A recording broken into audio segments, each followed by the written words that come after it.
I can put us do on that. the I was going to say, I stream. can do that. You can do, the radio. I can do that part. I could have. I mean, it's all good. I got it. We'll figure it out. It's a day, y'all. It's a day. Yesterday was a day, and that has led to today being a day. Yesterday was a day. We had some equipment issues that I had to deal with, and so I had to say technical things to the engineering staff that I am dumb, so that was a struggle. So you were corrected by Chris saying, no, that's not how you say that, Rob. I was not corrected. It was more like, all right, how do I put dumb guy things into smart guy words? And I know I can do it. Welcome to my world. But doing it straight off of 4 hours of radio was just, it was a lot for some reason. And then I learned, I was very, I don't know, fortunate's the word I want to use, but I appreciated it. I got a phone call from the Triumph telling me about the news yesterday, which if you have not heard that news yet, sporting director and head coach of the Greenville Triumph, John Harkes, has elected not to extend his contract with the Triumph. So this season, the 5th season with the Triumph, will be his last season, or I guess I should say was his last season. He is done. We are going to have John Harkes on the radio broadcast coming up at 8:20 this morning. I am, and I mean this from the depths of my soul, honored that Harkes and the Triumph, they called me to inform me of that news and also to tell me that Harkes asked to do his last interview here on the show. Harkes and the Triumph asked if, they're like, hey, would you mind if he came on and used your platform to give his farewell remarks? Obviously, John Harkes has been a phenomenal guy as both a manager and as a friend on and off the air. I've been very fortunate to call John Harkes a friend off the air, and am very, very sad to see him go. So we will have John Harkes at 8:20 this morning as he will be departing the Greenville Triumph. He is going to stay on in a transition role in order to help the Triumph find the next gaffer for the team and to transition that person into the manager's office. So we'll talk to John Harkes at 8:20, but I had to process that. It's not easy, not just because of the fact that, the Triumph are my club. I am a supporter. I am at every Triumph home match. I am a fan as much as I am a loudmouth who talks about the Triumph. So got that news yesterday that John Harkes will be departing us and had to process that. Then had a couple of things go sideways with some production stuff. And then last night, and I did have, and I mean this in honor and a privilege last night, to be the MC for the Habitat for Humanity of Greenville Dinner on Ice that they partner with the Greenville Swamp Rabbits for. They do this every year. It is their main event of the season in terms of fundraising. Lonzo, last night we raised over $130,000 for Habitat for Humanity with that event. Wow, that is awesome. It was incredible. It was incredible to be the face and the voice of that event, and I'm ever grateful to Habitat for Humanity and the Swamp Rabbits for entrusting me with that role. But did that, and then got home about 10 o'clock or so, just in time for the NLCS Game 7 final couple of innings. And boy, howdy, was it a good one. The Diamondbacks go into Philly and hand Philadelphia not just their only second loss at home in the postseason, but their second consecutive loss at home in the postseason. And this one, their second consecutive home loss in the postseason, was for a ticket to the World Series, now punched by the Arizona Diamondbacks, who will take on the Texas Rangers. Game 1 in the World Series starts on Friday. Going through all of that and then realize, ladies and gentlemen, and I've got to tell you, I don't know what to do with my hands because your boy's an idiot and left the tablet of truth sitting in the Swamp Rabbit's office. Hopefully that's where I left it. We'll find out today when one of them wakes up and texts me.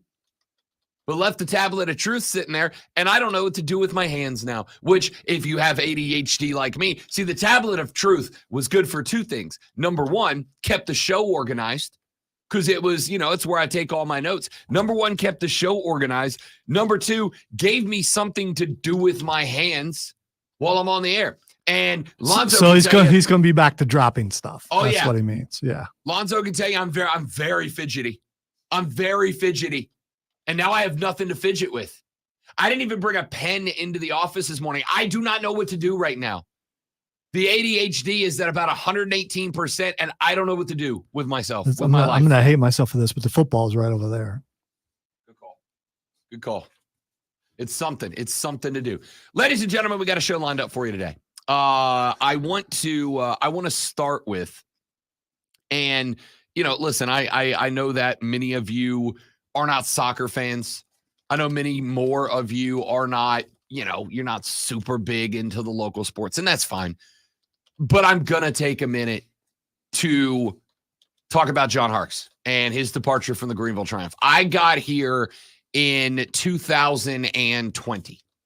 I got here in March of 2020 specifically. I came up in February of 2020, or was it early? I don't know. Whenever I came up here in very early 2020, I came up here for the audition for this job. And I've told this story before.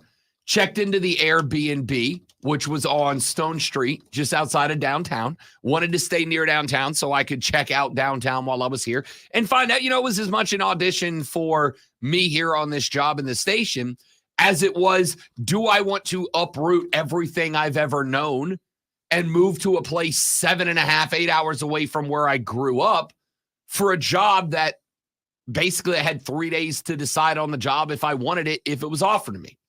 So I stayed downtown, and when I checked into the Airbnb on the first day that I was here, I flew in on a Sunday afternoon. I had a Monday, Tuesday, Wednesday, 3-day audition. I got to do 3 shows.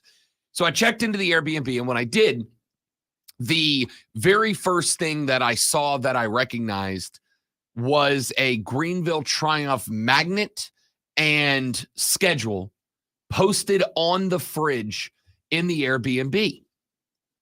I was like, Greenville Triumph, all right, must be like a local sports team. And I mean, I assumed soccer. It was just the T logo. I'm like, I must be soccer. Let me check it out. And I did. I went to the website.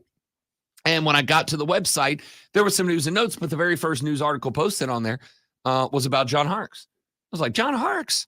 Like John Harkes from the U.S. men's national team back in the late 90s, early 2000s? Is that John Harkes? And I opened it, and sure as heck it was.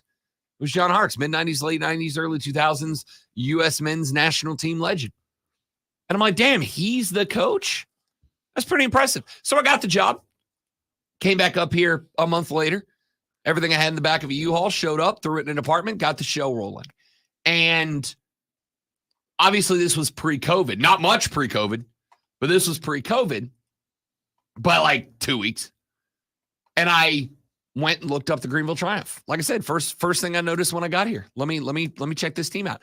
So I got here and I reached out to the Greenville Triumph and I got in touch with Chris Lewis. Now was then, but still now, the president of the Triumph. I met Doug Irwin, the CBO of the Triumph, and had a conversation with those guys right out the gate. They were very kind. Welcome to the area. We're glad to have you. If there's anything you need from us, let us know. We'd love to get you involved with the team. And I was like, okay. And within like a week, they're like, hey, would you like John Harkes on the show? Yeah. And that was for me as the new guy in town, as a big get out of the gate, right? But as a soccer fan, and I will acknowledge I was not a lifelong soccer fan, or at least not to the level I am now. It was always like, I was never anti-soccer. It just growing up was also never anything that I like went out of my way to participate in. It's like I played a little bit coming up through high school. That's pretty much it. Did some intramural soccer during my fraternity days. So I didn't necessarily appreciate it as a kid, but once I got into soccer, once I got to college and got into soccer and started learning about the sport and the history of the sport, and started going back and watching and learning about the U.S. men's national teams that had come before the iteration of the, mid-2000s into the 2010s, the Landon Donovan days. when I started learning about that, obviously I started learning about the John Harkes clubs. And so at that point, to get John Harkes on the broadcast as a new radio dude in the community was very cool. But as a fan, as somebody who had at that point gotten the opportunity to learn about Harkes and his time with the team and those teams, et cetera, man, it was an honor to get him on the show. And he came on and he was very kind and he was very generous with his time. And then as time progressed and I got more involved with the Triumph and we got into the COVID year, right? When we got into the COVID year, while the team was playing at Legacy Early College, Doug and Chris called me and they're like, look, we're not allowed to have fans in the building, right? It was pretty much the only supporters in the building were the families of the players and the coaches. They're like, we want you to come out. We want you to kind of be the mouthpiece of the community about what's happening in our matches, right? We're still playing, but we can't allow fans in the building right now. So we want you to come out, watch the team, and kind of be the eyes of the community. And so I did. And at every match during COVID year, when the match was over, John Harkes would come over and he would find me and he would talk to me about the match and would talk to me about what he liked and what he didn't so that I could come in here the very next day or the very next show and report how the match went. Report on the result, report on the stats, report on what it did to the standings in USL League One, et cetera, et cetera. And he was phenomenal. And then as time went on, got the opportunity to play some golf with Harkes here and there, got the opportunity to sit down and watch some EPL matches on Saturday mornings with John. Just got a chance to talk football and life with John Harkes. And I mean this when I say it, he's just a good dude. He's just a good guy. He cares. John Harkes is a dude who is doing national soccer discussions on radio and TV. And this community was still always his priority. It was always Greenville first. It was always Triumph first. And to have that as a fixture in local sports is huge. I would sit with John Harkes and Chris and Doug on Saturday mornings downtown watching EPL football. And at any given point, some soccer fan in the community would make their way over to say hello to John Harkes. And never once was it anything less than, how you doing? Thanks for coming over to say hi. Are you coming to Triumph matches? Answering questions about teams in the EPL? And selfishly, it has been phenomenal to effectively be able to text Doug, Chris, or John and go, hey, can I get you on? John Harkes, during the World Cup, the last World Cup run, and the lead up to the World Cup, John Harkes is doing interviews on ESPN and Fox and CBS, on Sky Sports in Britain, talking about the Americans. And I reached out to John, and I was like, hey, I'd like to do a World Cup preview podcast. I'd like to do about half an hour on Team USA. I'd like to do about half an hour on the powerhouses in the World Cup. Can I snag you for maybe an hour? If you don't have time, that's fine. I understand. And he's like, dude, win. I would love to do something that talks soccer, that generates buzz about football here in the upstate. You tell me when. And he came on that pod and he spent about, I think we did an hour and 15 minutes or so just kicking around World Cup stuff. It was always that way, but it was always Greenville first, right? Like in that pod, he talked about the Triumph and he talked about utilizing platforms like the Triumph, like USL League One, like USL Championship, like USL, like MLS. He talked about how all of these different foundational levels of football are not just necessary, but they're massively influential in the growth of the game, not just in the upstate, but across South Carolina, not just across South Carolina, but across the Carolinas, not just across the Carolinas, but across the Southeast, and not just across the Southeast, but across the country. John Harkes was absolutely an ambassador, not just for the Greenville Triumph, but for Greenville. Not just for Greenville, but for the upstate. And not just for football, but for football at every level. And he was more than kind and gracious with his time to anybody that asked. So I can only speak for me here, but I genuinely appreciate what John Harkes did for this community. 5 seasons of Greenville Triumph football, 5 trips to the playoffs, 2 trips to the USL League One championship, 1 USL League One championship to show for it. The guy did everything he could do in this community. And if it's time for him to pull a plug and step away, man, I wish him the best. I get a sneaky suspicion that today's interview won't be the last time you hear from John Harkes on this show. I got a sneaky suspicion that as we make our way towards the 2026 World Cup, we'll get more John Harkes in here. I suspect we'll be having Harksey on to talk MLS, to talk international football. If it's time for him to ride off into the sunset as the gaffer of the Greenville Triumph, I wish him nothing but the best. I appreciate all of his time on this show, all the energy that he put into promoting the Triumph, promoting soccer. Guy's the best. He's the best. So John Hart's going to join us at 8:20 this morning to discuss his departure from the Greenville Triumph, and we look forward to that conversation as much as I do not look forward to seeing him go on. Coming up today on the show, ladies and gentlemen, we got a lot of stuff to get into. Here in just a minute, yes, it's football season. Yes, we're going to spend the majority of this show talking football, but last night was opening night in the NBA. Last night was night number 1. And last night, the reigning, defending, undisputed world champions hosted LeBron and the Lakers. Last night, the rings got placed, the banner went up, and Nikola Jokic, stop me if you've heard this before, went triple-double. Picked up right where he left off. Y'all, if you're going to get in, today's the day to get in. Everybody else plays today. We got 2 games down. Everybody else plays today. So, with all of that being said, if you are an old head basketball fan who has gotten out of basketball because it's not tough like it used to be, I'm going to try to sell you on Nikola Jokic and why Nikola Jokic is your basketball savior, if that's how you feel. So I got that coming up for you. Which, if any, SEC coaches are on the hot seat? What about the ACC? I'm going to run you through those lists later on at 7 o'clock. Your water cooler cheat sheet at 7:20. Overreaction or makes sense. And a whole lot more. Y'all, it's going to be a busy day, and I hope you'll join us. The Rob Brown Show is on your radio. It's Wednesday. Let's get that smoke. This is the Fan Upstate. Gables. All right, guys. Good morning. Thanks for coming. Quick live read, and then we're right back. Don't go anywhere.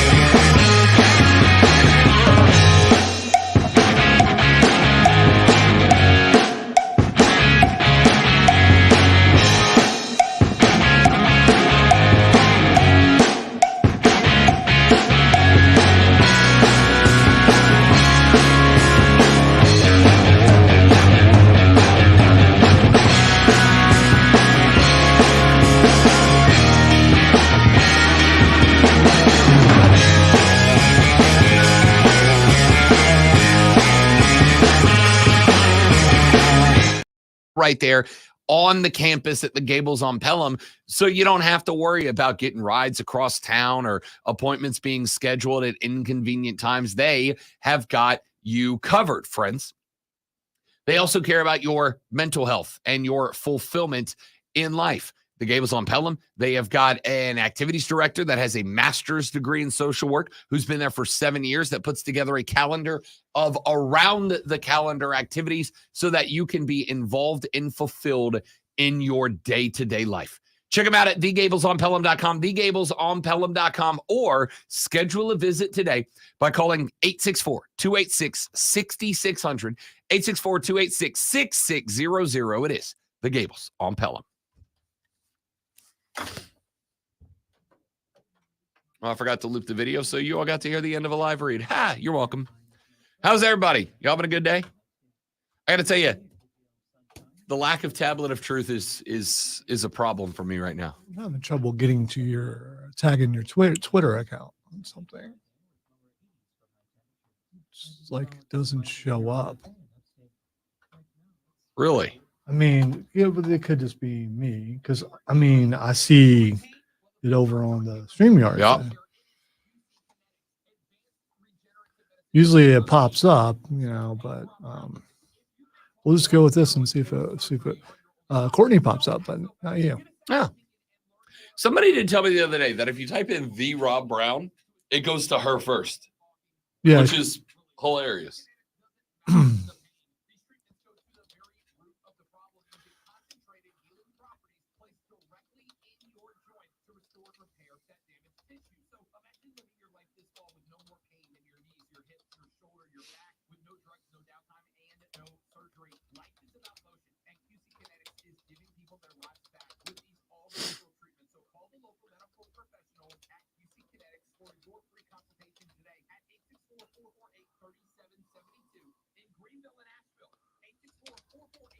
Joe, thanks, buddy. I mean, I didn't do anything but show up and talk into a stick, but I mean, honor. It was an honor. $130,000+ last night to Habitat, which, by the way, I learned cost about $80,000 for Habitat to be able to build a house. Cost about $80,000, about 40 volunteers giving over 400 hours of service to build one house. So they basically last night raised enough money to build a house and a half in one night. It was awesome.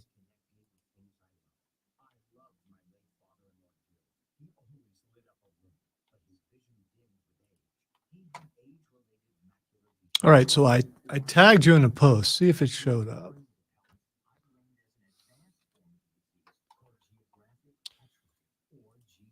It sure did. Okay, that was weird.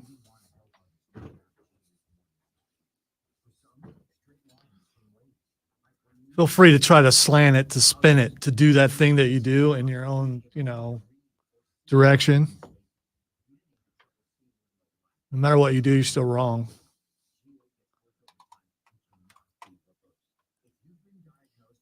Even though you've won the early poll, I'm not yet done. It will continue after 10.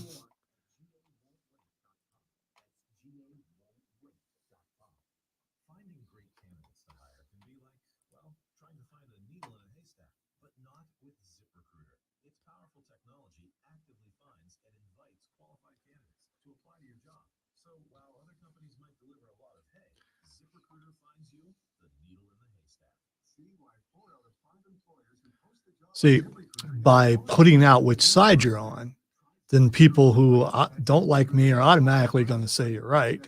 And the people who love you and don't want to, don't get to do this. That is what you're doing. That is what you're doing. You have to accept that you just might be wrong here.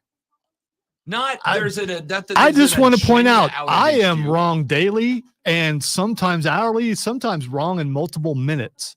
I am not the guy who says I'm always right, because I'm not. No, but you just I am the wrongest person in this room right now. You just said if people disagree with you, no, it's going to be because they like me and not you. Well, there are people who react on emotion and go, yeah, I may feel this way, but I don't want Rob to be mad at me. Because, if he were fatter, he'd be jovial and he could take it. But, since he's not, since he looks slim in his LA polo.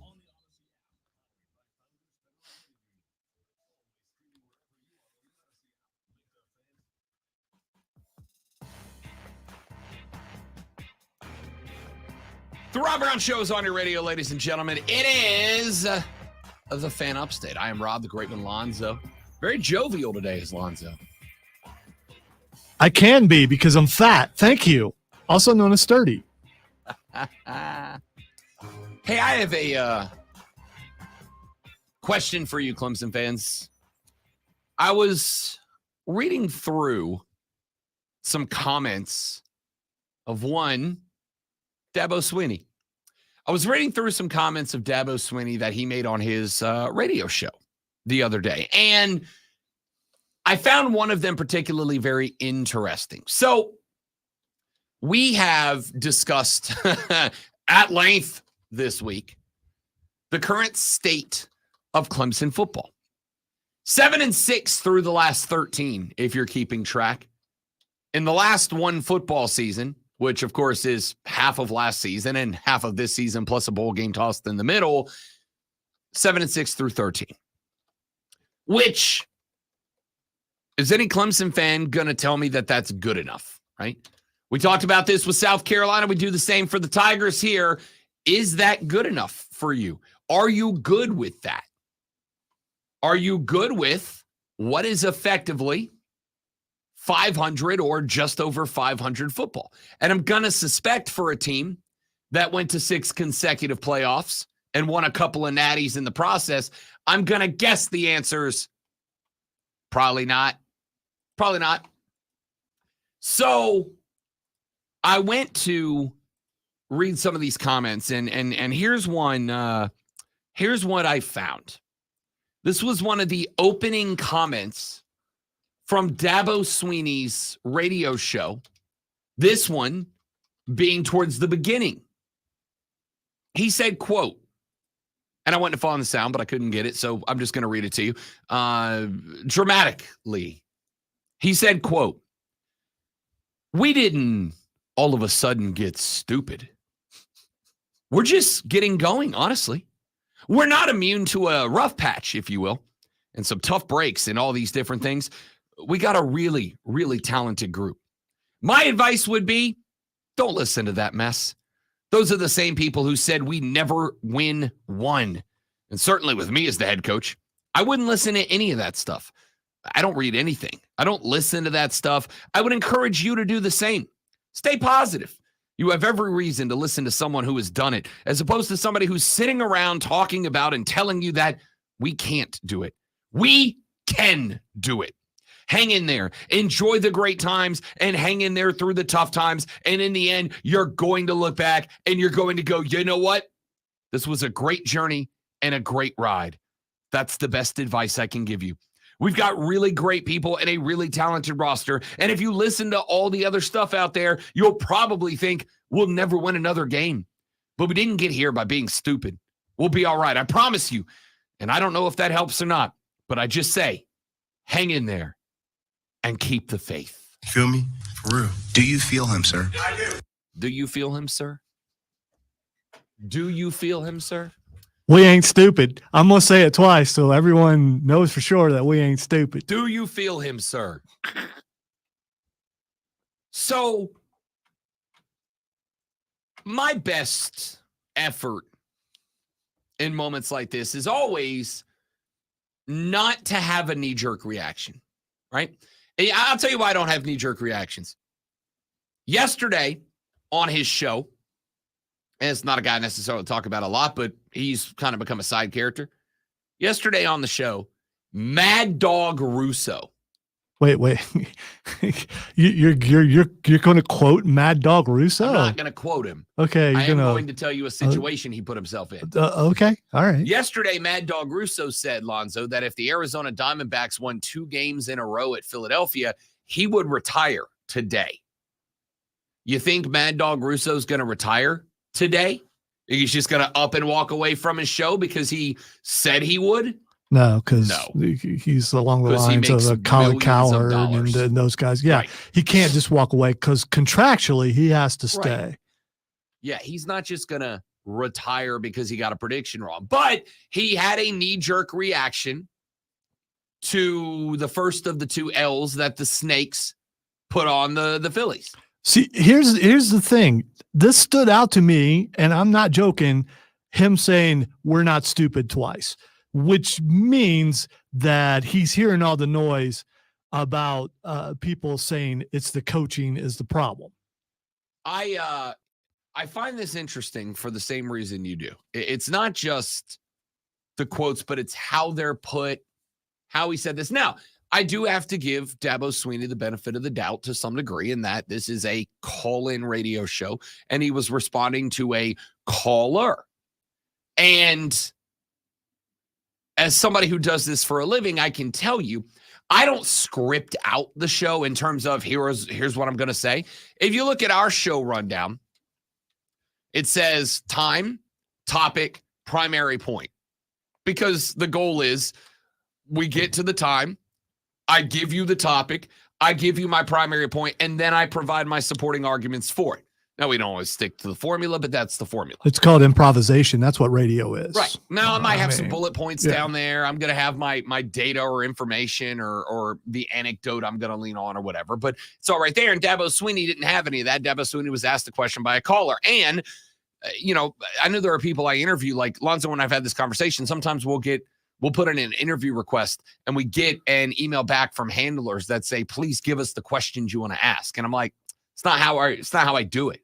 Because if I ask a question and somebody says something that I find really interesting, I want to go down that path. And I don't want to be locked into reading questions off a script. Yeah, and you can't put in what your follow-up's going to be because you don't know how they're going to answer. And so that's kind of the situation Dabo's in here, in that he can have all the things he wants to say about where the program is and his response to the noise.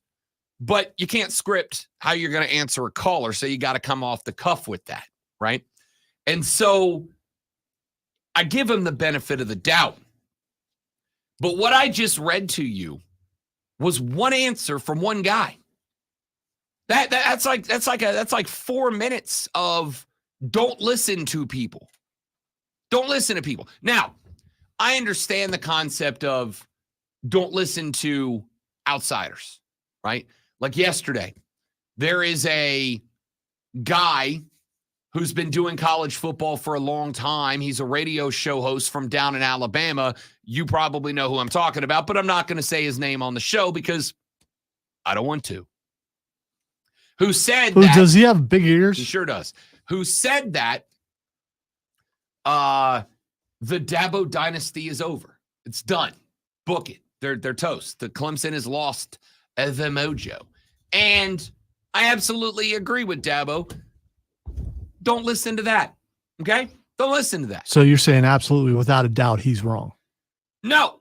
Okay. I'm saying I don't think he can do that. I'm saying that to say it as a definite, right? Much like Mad Dog Russo.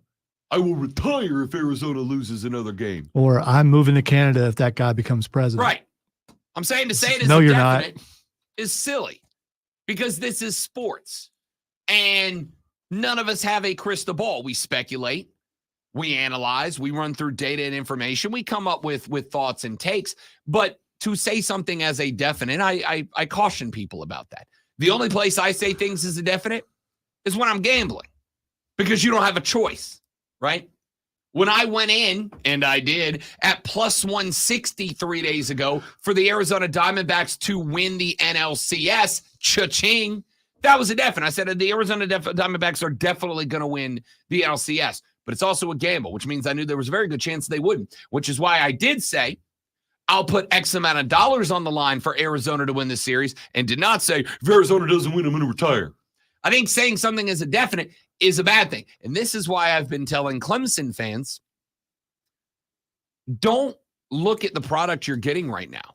And again, I'll ask you Clemson fans, any of you happy about the product right now? Are any of you in an okie dokie place with where the football program is? I'm going to go ahead and take a stab at it and say, probably not. All right. So I have a question. Which fans are you addressing? Are you addressing the bandwagon fans that Dabo was addressing? Or are you addressing the other fans, the real fans, the fans that have been there forever? Because I don't know. And when you say, talking about Dabo, we're not stupid twice, you've said some stupid things lately. Like coming at your fans, bandwagon or no, you probably shouldn't do that. Here's who I'm addressing. I'm addressing primarily Dabo Swinney. Primarily, that's who I'm addressing. Now, I'm addressing Clemson fans by and large, right? I've been told by somebody that only 1.5% of them are bad bandwagon fans, and that 98.5% of them are super duper great fans. Now, here is what I would like to say in said addressing of. I would address primarily to Dabo. Oh, we're not listening to the outside noise. Maybe you should, champ. Maybe you should. See, I think the problem here is that what is being said is a solution. I said on Monday's show, if the Clemson dynasty is coming to a conclusion, if the Dabo dynasty is coming to its end, It is coming to its end based on one thing, Dabo Swinney's pride and nothing else. Okay? Now, I know that I don't think there is a way to say that without it sounding like a personal insult. It's not meant to, but I understand how it sounds. But I think it's Dabo Swinney's pride that is the downfall of this program, if anything. I think it is the pride of, I'm going to do it my way, damn it. Now stop asking. And my thought is, while no, fans don't run a program, fans don't run a franchise. I've said this for years. I've been throat to throat with some Panthers fans the last couple of months because I said to a major reporter out of Carolina who was going, "Oh, the fans want that." The fans don't run the franchise. All right? You want to run the franchise, go to school, get in, work for the franchise, work your way up to GM, then you can do what you want. But the fans don't run a franchise. And I've also said, if you run your franchise based on what fans want, you're going to fail a hell of a lot more than you're going to succeed. But at the same time, sometimes the fans see the easy things that somebody in the position of a coach doesn't. And I'm not saying the fans are going to get right every time, and that's where you drop the DJ soundbite. I don't. But you didn't know I was going there. I don't do requests. Wiki, scratch. While the fans aren't always going to get it right, sometimes they see the easy things. I brought to you yesterday the roster ratings. In terms of a star composite, Clemson has the 5th most talented roster in the nation. In terms of the transfer portal, they have the 101st ranked transfer portal class cumulatively. That ain't great, right? That ain't great. So you can 100% go, we're not listening to negativity. We're not listening to outside noise. We're ignoring that. And that's fine. You're a game over 500 this year. You're a game over 500 in your last 13. And it's starting to show up. So sure, you don't have to listen to the negativity. You can pretend everything is sunshine and rainbows. There's an expression, Nero fiddles while Rome burns. And I don't want to see that happen. I don't. I've told you, at the end of the day, I do this job and I talk the way I talk about these programs because I want them to do well. I smell smoke. But in order for this team to do well, some things have got to change. And right now, the question I have for you is the guy who is the only one with the power to make the changes capable of doing it, or is he locked in? Because when he tells me, ignore all the negativity, when you're a game above 500 with zero reason to be, I get concerned that I hear a fiddle playing in the background. That was very dramatic. Very dramatic. It's the same thing as a fiddle. Very dramatic. Let's take a break. We're back after this. The Rob Brown Show's on your radio. It's the Fan Upstate.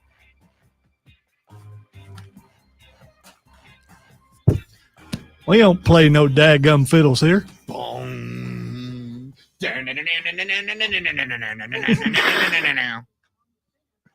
It's I don't know if it's good or sad that I recognize what you were doing there. So everybody does. There are some people out there who've never heard Devil Went Down to Georgia. No. Yes, there are. No. This is America. Do you believe that I don't believe it's possible to make it more than a few years in this country and not hear it somewhere? It plays everywhere. You may not know it, but you've heard it. Do you believe the YouTube videos of listen to this for the first time? Have you ever watched any of those? Yes, people. I think those are entertaining. I think some of them are real. Some of them I don't think are real. There's a family. It's a bunch of black dudes, and I forget their names. Watching them watch stuff for the first time because they really get into the music and they feel it, and they don't seem to be. I mean, I'm pretty sure I watched them supposedly watch Devil Went Down to Georgia for the first time.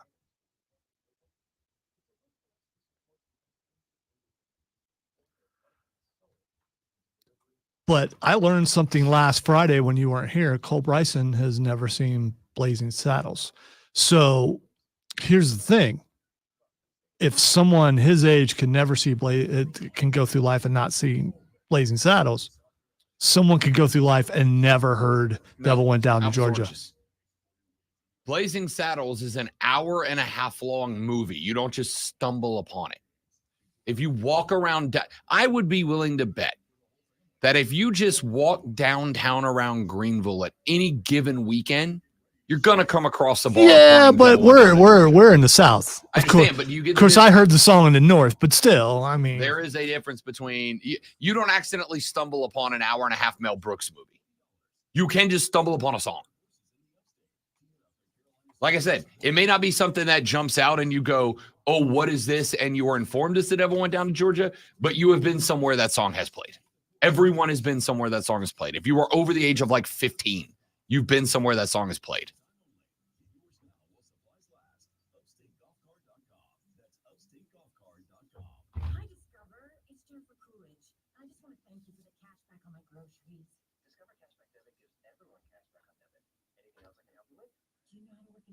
Eligibility in terms of discover.com/cashback debit. Discover Bank, member FDIC. Today, sunshine and pleasant with a high of 76. Weather brought to you by Barbasol Shaving Cream. Feeling great starts with a great shave, and great shaves start with Barbasol Shaving Cream. Slow shave, America. Slow shave Barbasol.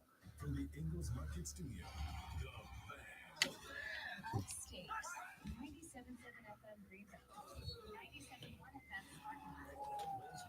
From the Freelance CBS Sports Radio. Rise and shine, sports fans.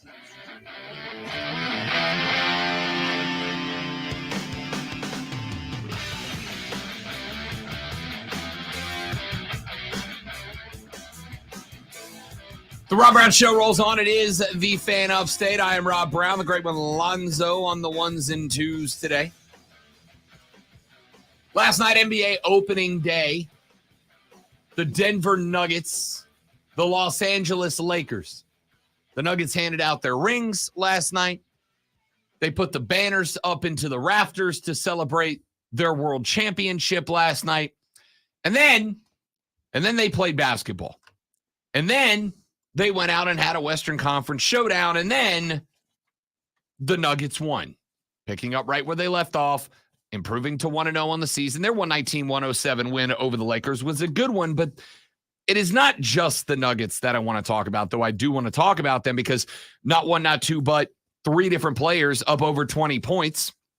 Caldwell Pope had 20, Murray had 21, and Nikola Jokic had 29. Led all scorers in this game. LeBron, by the way, for the four of you who care, LeBron had 21 in 29 minutes, pitched in 8 boards and 5 assists to go along with it. 17 out of Anthony Davis, and Taurean Prince had 18 as well. But I want to talk about the Nuggets. That's not true. I want to talk about Nikola Jokic. Mr. Triple-Double. Nikola Jokic is your uncle's favorite basketball player. Here's what I mean by that.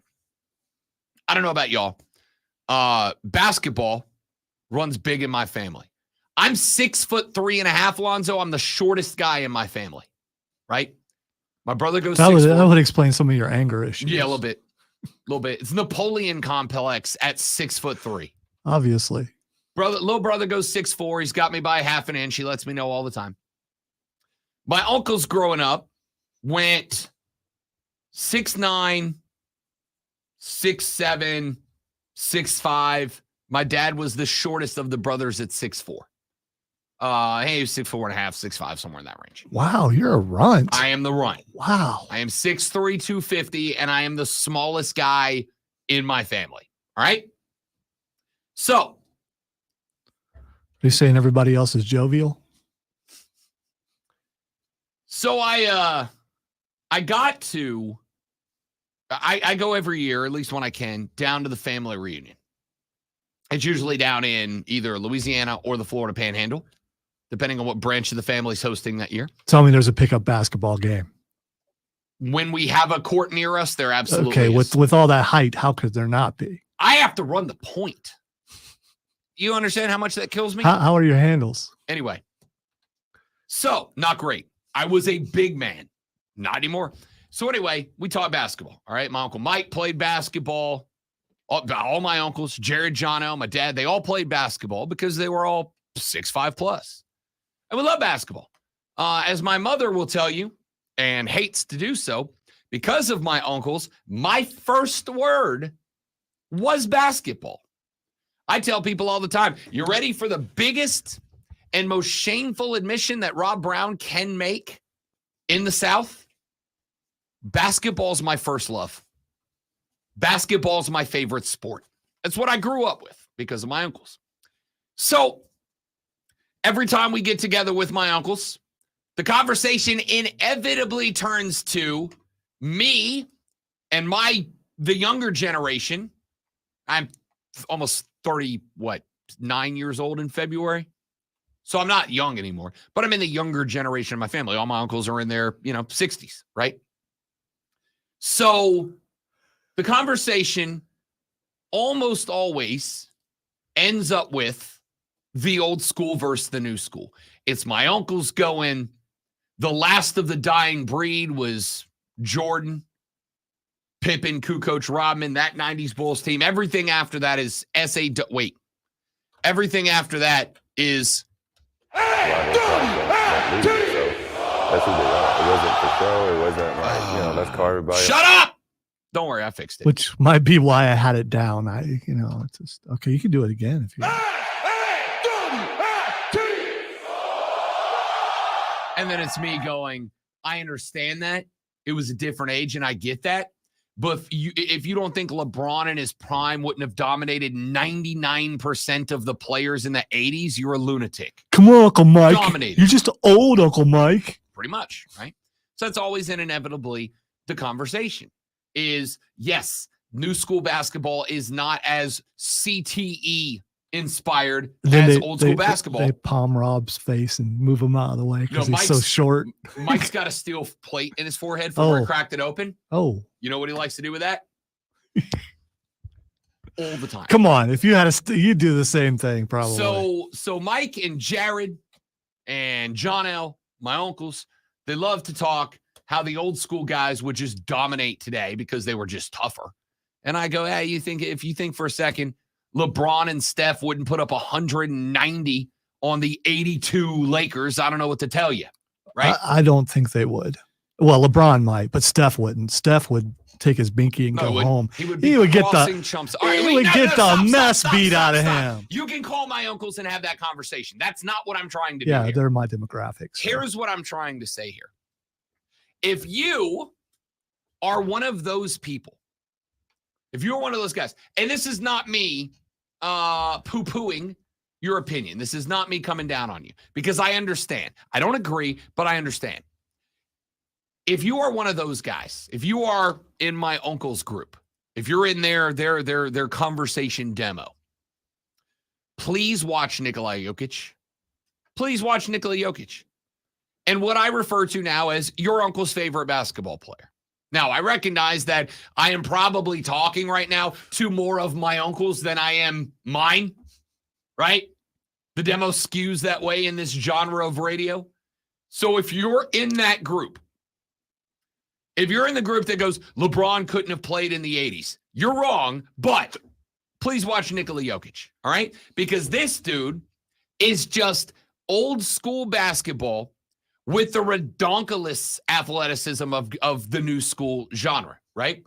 This guy, a walking triple-double, does not go earn a triple-double by flopping, by falling when somebody breathes on him, by doing all of the things that you old hats swear that every player in the modern NBA is doing, right? That's not this guy. He's not out there taking ticky-tack fouls. He's not out there throwing himself on the ground because the head coach looked at him the wrong way. He's not out there wanting to get – the dude goes lunch pail. The dude goes blue-collar lunch pail. He goes to work. He racks up triple-double after triple-double after triple-double, and then he goes home. We played all those clips after they won the title last year. The best one The work is done. I go home now. See, I love his game. Obviously, there's a reason why MVPs and all that stuff, he's one of the best out there. But I love that he's like, he does his job and he goes home. Yeah. He just wants to go home. I Are like you that. coming to the parade? He's like, when is it? Thursday. No, I have to go home.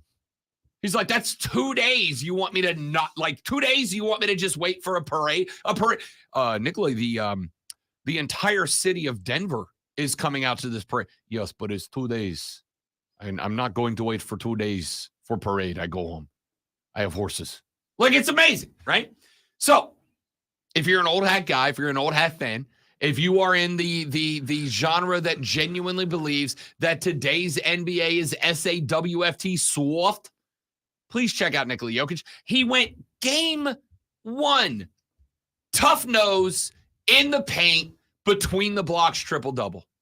29 points, and he's a big man. He was. He does that every damn night, bro. Yeah, but speaking of soft, he was playing the Lakers, and they're not exactly hard-nosed anymore. So we'll see what he does against a better team. Who's going up to be the hard-nosed team against Nikola Jokic? Oh, I think more of a challenge. Oh, it hurts me to say this, would be full-strength Golden State with Chris Paul there now. Chris Paul opens up the floor for Steph Curry. They're going to play small ball. Now, they do have Clay. They do have Draymond. By the way, Clay can't find an extension with Golden State, so he's unhappy right now. Are we going to get the best Clay? I don't know. And you know Draymond will fight everybody because Draymond's a lunatic. Whether they're on his team or that team or in the stand. Yeah. But here's what I love. Here's what I love.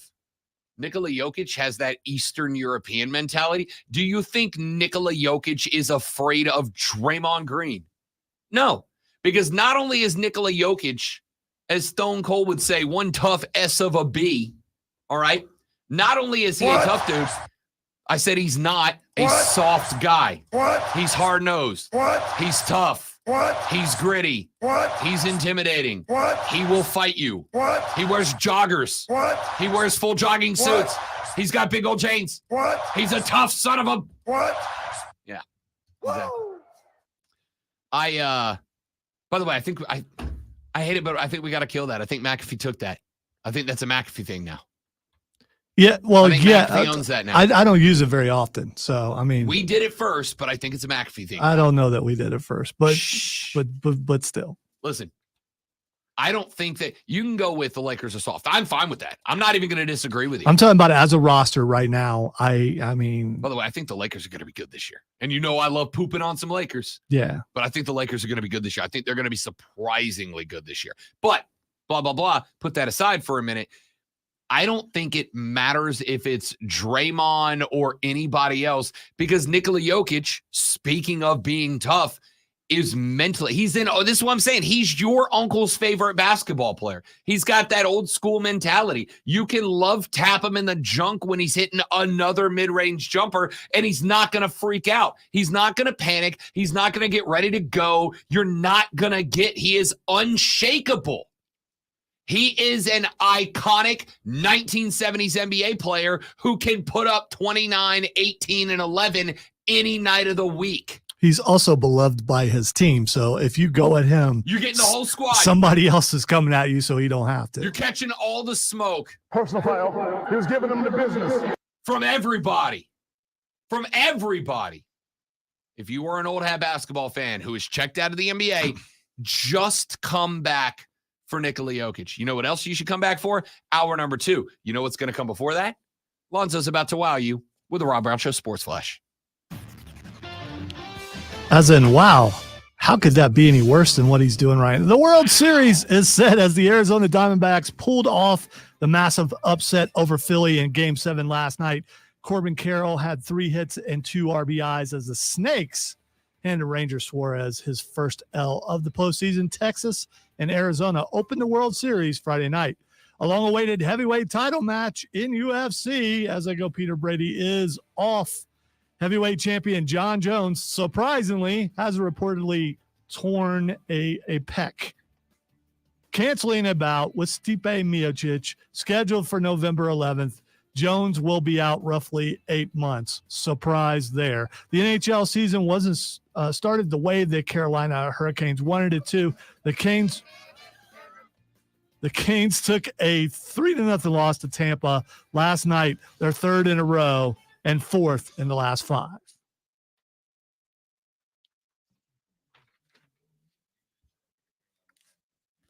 Just want everyone to know that wasn't my fault. That was his computer. That's why I can't leave it up.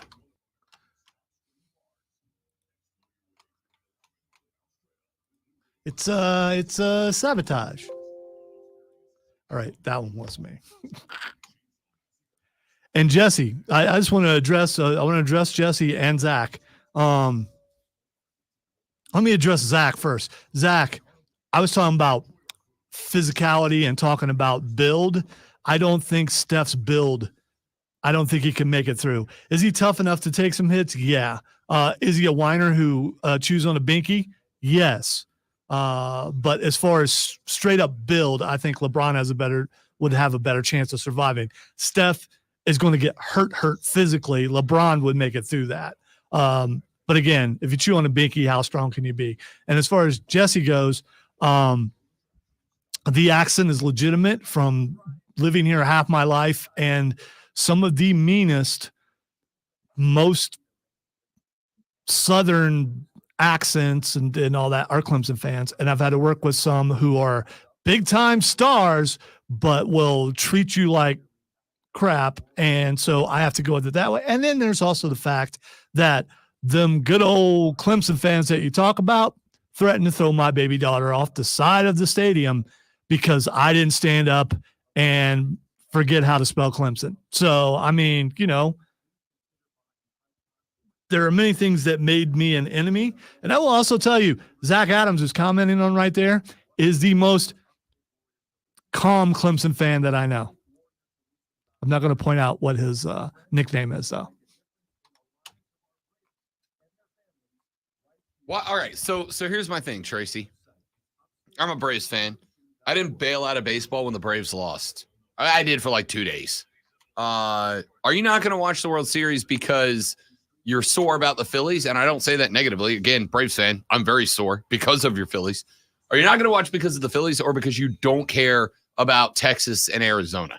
And we're going to talk about that coming up later in Overreaction to Make Sense.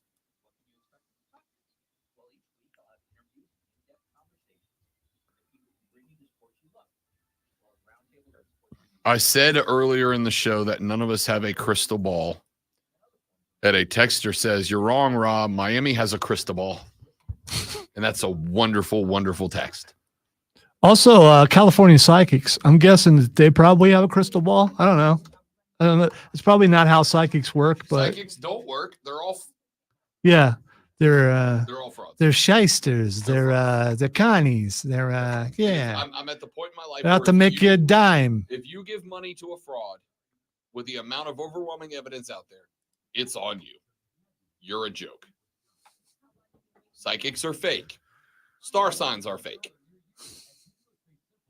You take that back, Rob. You can't see that. I'm a Sagittarius. You know my favorite fact? I'm not really a Sagittarius. I just want to put that out. I'm a Virgo. When the star charts were written, you know, hundreds of years ago, since then, because we move through the galaxy, the stars have moved. So you're not whatever you think you are, according to the OG star charts. The stars are all my friends.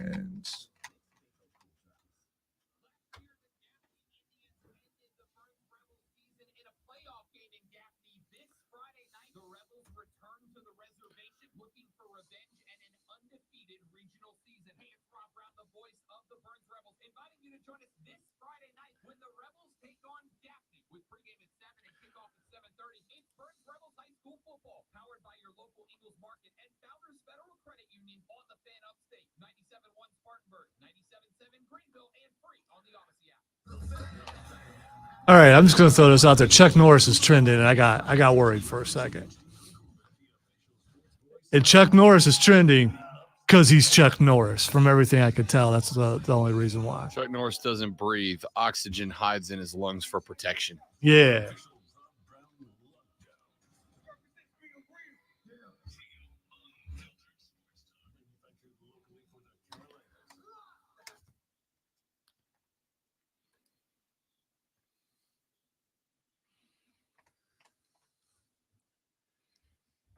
Ladies and gentlemen, the second hour of the Rob Brown Show gets underway now. Welcome back.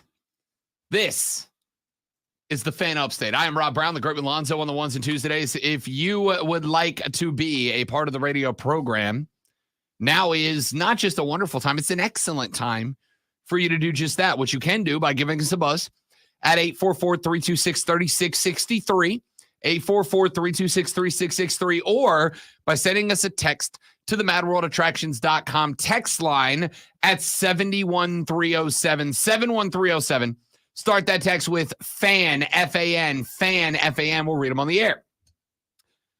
We did get a text earlier in the show as we were talking about the comments of one radio show host out of Alabama who was talking about the Clemson Tigers and said the Dabo dynasty is over. You think heads just shrink and it's just the ears keep growing, or like were the ears always that big? I know I'm cracking on, and well, I can't believe you're cracking. Yeah, I am, because they're just really large. They're like, whose ears are bigger, his or Mitch Albom's? Because it's not album, but I'm gonna call him that anyway. Those are.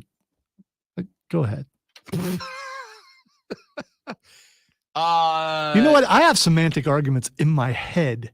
On the way to work Against today, yourself? on the way to work today, I'm having one of those going, what is wrong with me?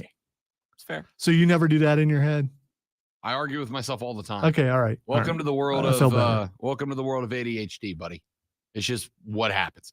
Anyway, the comment I had was that I think you put yourself in a risky spot when you make definites, not predictions. Predictions are fine. When you state something as a definite, that's where you get into a problem. And I said, what if you say it's a spoiler? Is that different? Only if you're Paul. I said, none of us have a crystal ball. None of us are prognosticators that know the future. We do not have a crystal ball. And a texter wrote in and said, Rob, you're wrong. Miami has a crystal ball. That's good work. That's good work. Is that the coach of the Hurricanes? Yes, it is. The team that Mario Cristobal. that beat Clemson last correct. week. Oh, okay. All right. I said no one has a crystal ball. He says Miami has a crystal ball. That's good work. Like real good work. It was right there. It was right there in front of me. You know what else is right here in front of us? The water cooler cheat sheet. Are you ready for the playbook of the peculiar, the almanac of the absurd, and the encyclopedia of the extraordinary? Well, you better be, because we're diving headfirst into the 3 top stories that will have your coworkers saying, You hear that? even before they take their first bathroom break. No. Here we go. Welcome to the water cooler cheat sheet on the Fan Upstate. It is the water cooler cheat sheet. The 3 things you need to know from the world of sports before you get to work and take that first break to talk to your coworkers about the world of sports. Let's jump right in. Ladies and gentlemen, item number 1. World Series is set. It starts on Friday. And it is, based on the 4 teams that entered the championship series, is exactly the one that I wanted. Not the one I thought we were going to get. I thought I and everybody else, I thought we were going to get Houston and Philly. I thought we were going to get a rematch. And why wouldn't we? Houston has been to like all the American League Championship Series and won more than they've lost. Philadelphia entered the postseason as the hottest team in baseball. They beat the best team in baseball, the Atlanta Braves, in 5 games. In the NLDS. Everybody thought it was Houston and Philly. Instead, we got the exact opposite. We are going the Texas Rangers, the best offense in the American League, taking on the Arizona Diamondbacks. The Snakes go on the road and get a 4-2 dub in Game 7 over the hottest team in baseball, now the most recently eliminated team in baseball, the Philadelphia Phillies. Lonzo's favorite pitcher, Brennan Fat didn't get credited with the win last night. That He did hurt give a up little. 2 runs on 4 hits through 4 innings of work, but he K'd 7 through 4 innings of work last night. They ended up going with the bullpen through the back 5 of the game, including a cat that I'm having a ball watching named Kevin Ginkle. Ginkle came in, inherited 2 runners, got a pair of outs, then came out and got 2 more in the next inning. Dude was absolutely dealing. 3 of those 4 outs were Ks. They brought in Sewell. He got the 9th clean with zeros across the board. On the base paths, the Diamondbacks were efficient. 11 hits last night for the Diamondbacks. They ended up with 4 ribbies to score them all. It was just a good night at the dish from Arizona. They were up against Ranger Suarez. Suarez had been very good in this postseason, had not posted an L in this postseason until last night. The Snakes chased him after 4.2 innings, 6 hits, 3 earned runs, 6 Ks on 75 pitches before they ran him. His ERA went up like 0.5 last night because of what the Snakes did at the dish. Corbin Carroll, very, very good again. 3 for 4 with 2 RBIs on the evening and 2 runs scored. Guy was just phenomenal. I said in this series, I said in the last series, the Phillies were living and dying by the dinger. And if the dingers went away, so would the Philadelphia Phillies. Well, last night, just 5 hits on the evening, 1 home run that came off the bat of Alec Boehm. Everybody else got stranded. It was just not a good night. The Phillies offense was not as high octane as it had been. And now the Phillies, just like Atlanta, are sitting at home for the World Series. We've got the World Series lined up. Texas v. Arizona. The Rangers do have home field advantage throughout these playoffs, as a pair of wild card teams are the last 2 teams standing in Major League Baseball. So you seem to be taking joy that the team to beat your team got beat. Correct. Okay. All right. Great joy. Okay. Just incredible joy. Just wanted to see if I was reading something into it that was true. I'm gonna drink a lot of beer tonight, Jim. Budweiser. I had to take that down because it started talking in the middle of my report. So yeah, I hate that website. Yeah. Hate that website. Anyway, bye. Item number 2. NBA kicked off last night. We had a pair of games, one of them featuring your reigning, defending, undisputed NBA world champions. The Denver Nuggets got it done 119-107 last evening on the back of your uncle's favorite basketball player, Nikola Jokic. Played 36 minutes, racked up 29 points, 13 boards, and 11 assists. The human triple-double does it again. Listen, you want free money? Just bet Nikola Jokic on the over total every night. He hits it I don't understand how Vegas isn't setting his points, rebounds, assists total at 50 plus a night, because he does it every night. Duh. He's unbelievable.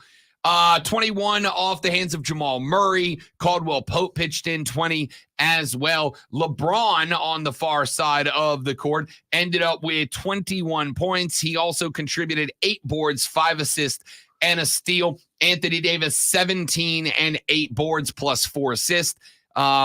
Prince, 18 on 6 of 8 from the floor, 3 boards and 1 assist to go along with it. Listen, I think the Lakers are going to surprise some people this year. I think the Lakers are going to be a good team, but the Nuggets are them right now. They're the gambling favorites to win the NBA Finals the second year in a row. And, I got asked by the guys on BetMGM last week, who is my surprise team? Who's my team that could win the NBA Finals this year? And I went, there's not one. It's Denver. It's Denver. Jamal Murray's a dude. Nikola Jokic, your uncle's favorite basketball player, is the best. Michael Porter Jr. is maybe the best 4-man in the game right now. Not the position 4, but the 4th best guy in a starting 5. I love this team, man. They're going to be tough to beat. And then we had a late night showdown. The Golden State Warriors at home. They would have loved to have gotten their season off to a hot start. And why wouldn't they? Chris Paul was your starting point guard last night for the Golden State Warriors. I think in part because of who they were playing, his former team, the Phoenix Suns.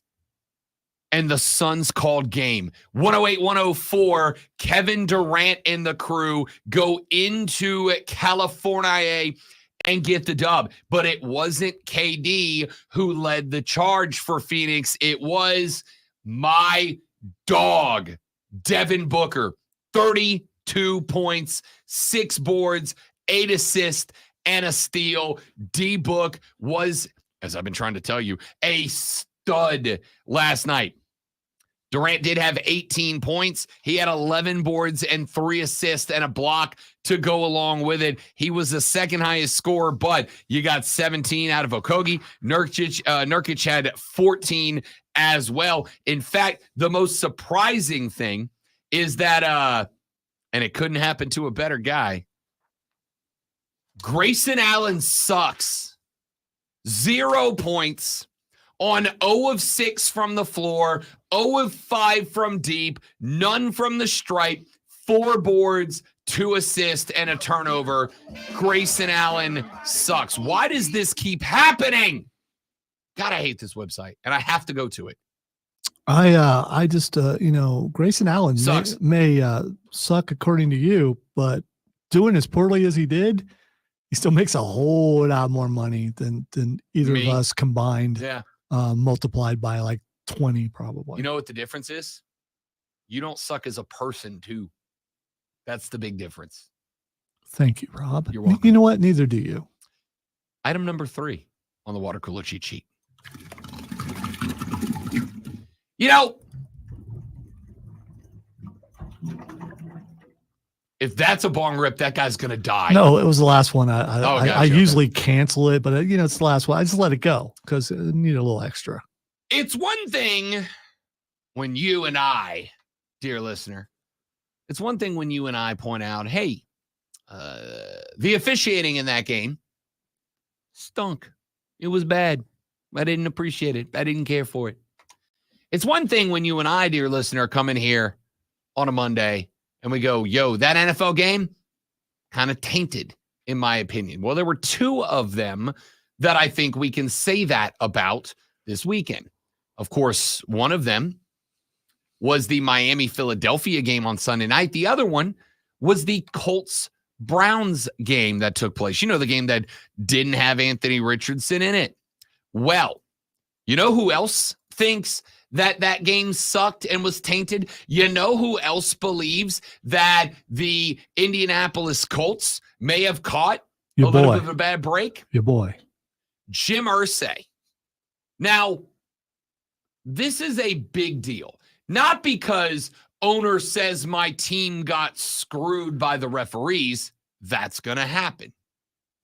Especially when their team got screwed by the referees. Do owners get fined the same way players and coaches do if they say something? They sure do. But they don't. Are But their here's the fines? thing. Are their fines bigger because they have more money? I believe that ordinarily they are. Okay. But let me tell you why this is a story. It's not that Irsay said this. It's not that Irsay is going to get fined. It's because of something else.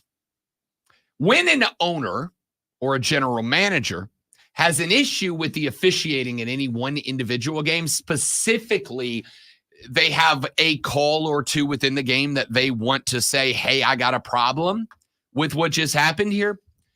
They get on a conference call with the NFL, and the NFL actually goes and they pull the film and they look at the particular gripe of the owner or the general manager, and they do so for the Sunday games, late Sunday evening before Monday rolls around. And why wouldn't you? We'd like to have a jump on this before the Monday news cycle begins. This call is supposed to remain 100% confidential. It is supposed to placate the owners and the GMs. It is supposed to be for the NFL to effectively have the opportunity to go, yep, that's our bad. We screwed the pooch. Or, nope, we think this call was fine. We understand you're upset, but you got to let it go. But effectively, this call is supposed to be done in private, in secret. They are not typically shared publicly. Jim Irsay, yeah, no, he's not good with that. Jim Irsay sent out a tweet that said, quote, the NFL admits and understands that they did not make the correct calls at the end of Sunday's Colts-Browns game. I believe we need to institute instant replay for all calls, including penalties, in the last 2 minutes of all games. Very interesting. There were some calls that Irsay was particularly upset about. There was an illegal contact call that took place that negated a would-be sack fumble that Indianapolis recovered, a play that would have effectively ended the football game. At issue on that call was whether the strip sack fumble whether the defensive back impeded the route of Amari Cooper, or whether there was contact between Cooper and the defensive back, Darrell Baker Jr., that should have been ruled incidental.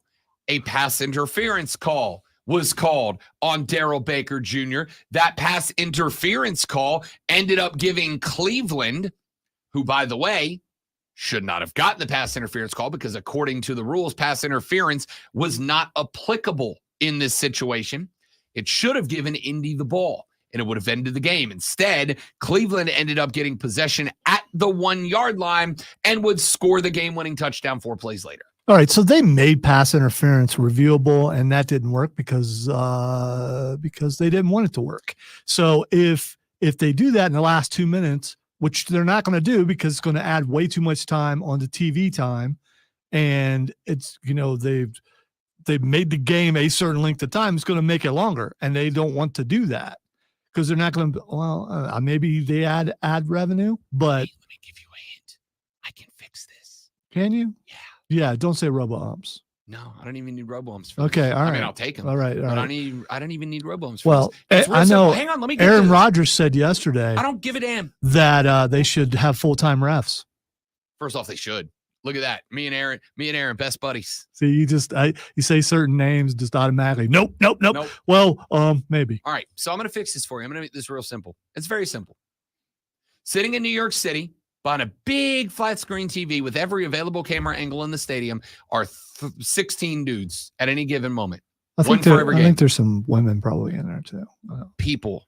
Yeah. Thank you for being very progressive, Lonzo. It's- I respect that about you. It's 2023. dude. Progressive nature is Almost- noted and appreciated. Almost 2024. They sit in front of every single game that's happening, and the instant that a referee pulls a yellow hanky out and throws it on the field, the instant that happens, the person in charge of that game is immediately watching tape.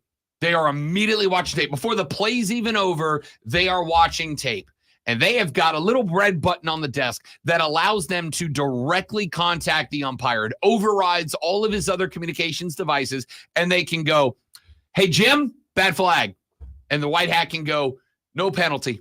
No penalty." That person is a person who has the rule book memorized, and in a case like this where a pass interference should not be called by the letter of the law, they can go, "Bzz, hey, Hockley, hey, Guns Jr., hey, Lil Guns, Baby Guns." That's not a penalty. That rule doesn't apply here. And the white hat can go, "That is an unnecessary flag. It is an inadvertent flag. We're waving it off. Indianapolis football, game over." How do we know that in that room, Carmine's not sitting in the corner going, "Nah." Well, I'm not going to go down your conspiracy No, theory no. path on this because this would make the game better.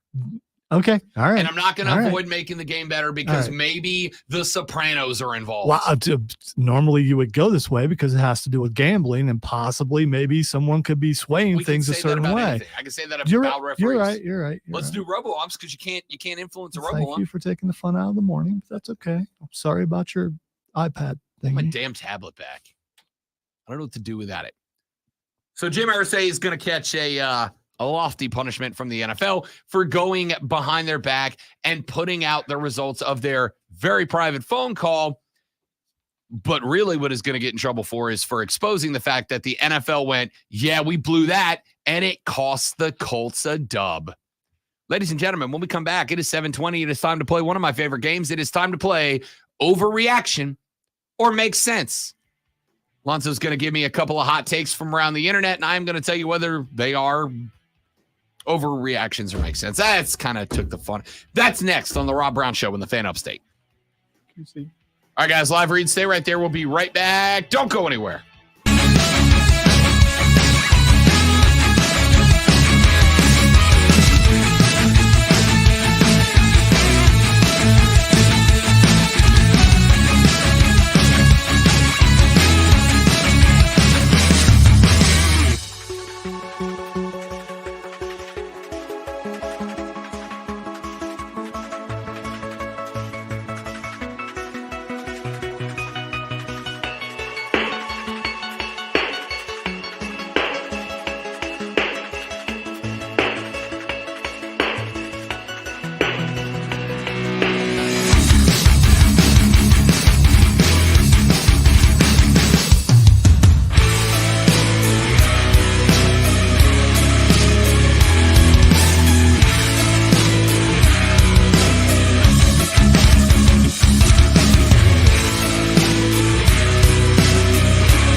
Hello, friends.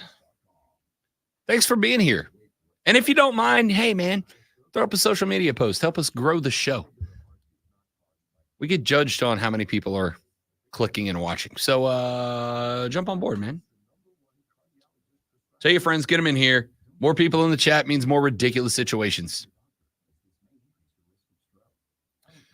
Zach says, my boy Jimmy from the Colts tweeted last night, the NFL admitted they host the Colts and blew those calls at the end of the game. My question is, will there ever be any repercussions for refs besides not getting playoff games? That clearly ain't working to fix the problem.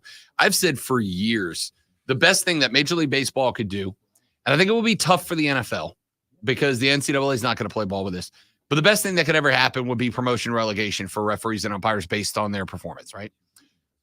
In the NLCS, in last night's Game 7, the umpiring crew got calls right at a 93.7% clip, which is pretty good. Except for there were two guys that were calling it like a 97% clip and two that were calling it like an 80% clip. 80% of the calls correct is not enough calls correct. It's just a bad performance.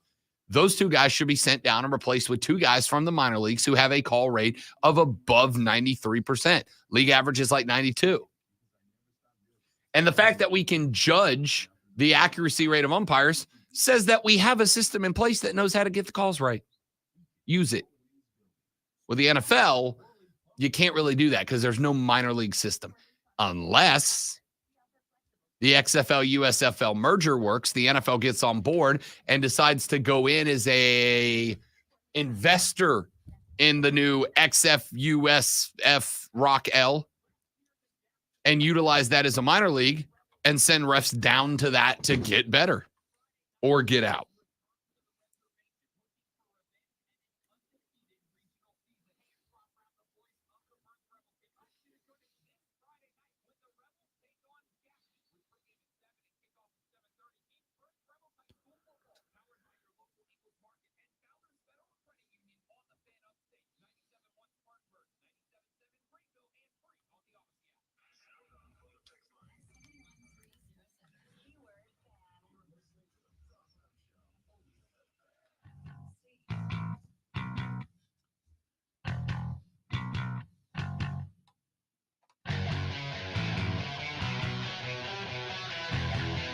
This song called Manic Locomotive.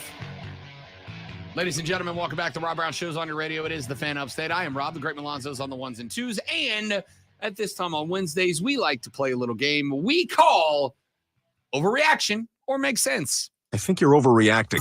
Let's all calm down. This is a huge deal. I think you're overreacting a little bit. I am not overreacting. Remain calm, everyone. This is a big deal. That's no reaction. Everybody calm down. Look how calm I am. That was an overreaction. Look, let's all just calm down. This is not a big deal. All right, the first one on the list. David Tepper is just a less well-known Jerry Jones when it comes to running the A-team. So this one's interesting, but I am going to say so this is like a really huge deal. That it makes sense. I'm going to say it makes sense for a couple of reasons. Now, David Tepper and Jerry Jones are both a couple of the billionaires, and I mean like a fraction of the percentage of a fraction of a percentage, that actually did grow their own wealth. Jerry Jones didn't come from a ton of money. David Tepper built his own hedge fund to get where he is. They're one of a very small number of billionaires that actually did acquire their wealth. The problem with guys like that, as owners in sports, is that they develop this mentality that they know everything. Because how else would I have gotten here? How else would I have built or bought an NFL team if I'm not the smartest guy in the world? And that bleeds over into football. That bleeds over into management of a team. David Tepper made enough money to buy this football team after Jerry Richardson was effectively knocked out because of his behavior, which I'm fine with to this day. The problem is because he built the wealth that allowed him to buy the team, he believes that suddenly he's a football guy. And when you get an owner who believes they're a football guy to the point that they start putting themselves over football guys, you get an owner who is just micromanaging and too involved. That being said, I didn't hate this offseason. I still don't think this offseason was a bust for Carolina. I'm in a minority there. I don't think this offseason was a bust. What I am interested in is the decisions going forward and how David Tepper is involved, because we know that Frank Reich has said already, we've had some uncomfortable meetings. Does that mean that he's on the hot seat? No, I don't think so. But it does scare me that Tep's not going to let football guys make football decisions in the football office. And that is going to turn him into JJ and enter Al Davis territory of you can't win till that guy leaves or dies. All right, David Tepper, nothing like Jerry Jones or Al Davis, because David Tepper ain't won nothing. Jerry Jones and Al Davis both did. Jerry Jones won a couple. So I don't get the comparison. Okay, fair enough. All right. Without Brock Bowers, Georgia shouldn't be considered the favorite for the national championship. So this is like a really huge deal. So this one I picked off of Twitter yesterday morning and put it in this slide. And then after I said yes at that moment and knew that I was going to say yes today, they're not the favorite to win the Natty anymore. Michigan is.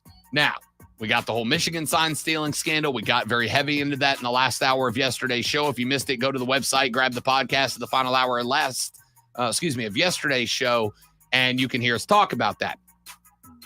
But Brock Bowers might be the best football player in college football right now. Hasn't shown it every game. There have been stretches where he's been absent. But a tight end who can get you almost $125 a game consistently is an incredibly invaluable resource, especially if you don't have a Stetson Bennett at quarterback. Quick, Rob Brown's Show Home Edition. We are now multiple weeks into the season. I'm not going to put anybody on the spot here. Name me Georgia's starting quarterback right now. What he means is he's not going to put me on the spot, and I don't know. Correct. Now, the hardcore football guys do. The sports guys do. Regular sports guys. And the people who know ball. The people who know ball do. Yeah. Name me Georgia's starting quarterback. We are 7 weeks into the season. Name me their starting quarterback. If you have to look it up, it doesn't count. If you're a Georgia fan, it doesn't count. Correct. That's how important Brock Bowers is. If this dude is out through the end of the season, there's a loss coming for Georgia. And I'm going to give you a spoiler alert. It might be Florida this weekend. We'll talk about that later in the week. But that one makes sense. All right. World Series ratings will go down with two small market teams in the finals. So this is like a really huge deal. Yeah, no, it's absolutely going to. And it sucks. And I hate it. I hate it. Because these are two very good teams, two well-constructed teams, two teams that were genuinely built from nothing, right? The Rangers are 2 seasons removed from losing 100 games. The Arizona Diamondbacks are a team full of young cats and guys who were cast off from other teams that have been incredibly well assembled. This is a series that I am going to say, and I am comfortable in saying it. If you aren't excited about this World Series, you're not a baseball fan. You might be a fan of your team playing baseball. You might be a Braves fan or a Dodgers fan or a Phillies fan or a whatever fan, but you're not a baseball fan, a fan of the game. You're a fan of your team, and that's okay. Enjoy sports however you enjoy them. But if this World Series doesn't look like a World Series worthy of your time, you're not a fan of the sport, you're a fan of the team. That makes sense. All right. Alabama is a one-loss team with the best chance to get into the playoffs. I'm going to say... So this is like a really huge deal. I'm going to say that makes sense. Now, do I think it's the most likely outcome? Probably not. Alabama is right now the third of the one-loss teams in the playoff rankings. They are behind Texas, who is 6-1, and Oregon, who is 6-1. But I'll tell you why I think Bama is the best opportunity. It is scheduling, and it is who they have in the championship game. The Oregon Ducks are 6-1. Their only loss is to a top 5 team in Washington. But they have got Utah this weekend on the road. That's a team that just beat USC. They've got USC at the end of the year. They're already out. There's nothing left to play for. Unless Caleb Williams decides to sit, USC and Lincoln Riley are just going to go you-know-what's to the wall to prove that they're good. They've got, at the end of the year, Oregon State and DJ Uiagalelei waiting for him. Oregon, I said going into last weekend, that I believe Oregon and Washington are 2 of the most complete teams in football. Now, Washington did not look at this past weekend, but that's one game versus all the rest. There's another L coming for Oregon down the pipe, I think, just because of the parity within the Pac-12. Texas doesn't really have anybody left on their schedule. But that also means there's not a lot of style points out there and available. Alabama has another ranked team in LSU, a team that's very close to being ranked in Kentucky, and they're going to catch Georgia in the SEC championship game. And when they beat Georgia in the title game, Alabama's going to have the style points to jump the other teams if there is a spot for them. Alabama's the first one-loss team that is going into the playoffs this year. That makes sense. All right. The Kansas City Chiefs are the clear-cut favorites in the NFL now. Not an overreaction to be seen. Listen, there are a few two-loss teams currently standing in the AFC. Jacksonville has lost 2. Miami has lost 2. Baltimore has lost 2. I'm going to tell you the biggest threat to Kansas City is the Baltimore Ravens. It's the biggest threat. The Ravens, because they found it this weekend. They found the groove. They found the mojo. They dominated Detroit. And I don't think that was a one-game outstanding performance from Lamar. I think Lamar found the mojo. I think the Ravens found the mojo. All right. I would say slow it down just a little bit because Detroit was doing really well at the end of the last season, and they got steamrolled by the Carolina Panthers. Detroit has at least one game in them where they revert back to what they were for decades. I don't disagree. And that might have been that game. I don't disagree. But it was 38-6. You don't see 38s out of anybody. Miami's got a couple. And I think that's probably about it. No, Kansas City, I think, put up 40 on Chicago. Kansas City hung 41 on Chicago. Outside of that, they ain't been past 27. 38 against a good Detroit defense, 38. The offense wasn't do it again this week, and then I may start to believe. I accept that. I do accept that. Baltimore has got on the road at Arizona on Sunday. If they go, 35 in this game, then I think Baltimore becomes Kansas City's biggest threat. But although you said Arizona? They're on the road at Arizona. Yeah, it's not. I mean, again, it's hard to hang 38 even on bad teams. No, I agree, but you're playing who's in front of you. But still, it's kind of a. I don't believe it till they get to the playoffs and actually win a playoff game. And that's fine. That's fine. But they don't have Lamar's contract hanging over them this year like they have the last couple of years. So far, Lamar has been healthy. the most hyped up quarterback in recent memory and still hasn't won in the playoffs. See, and I'm going to say, and we may have to have this fight later in the show.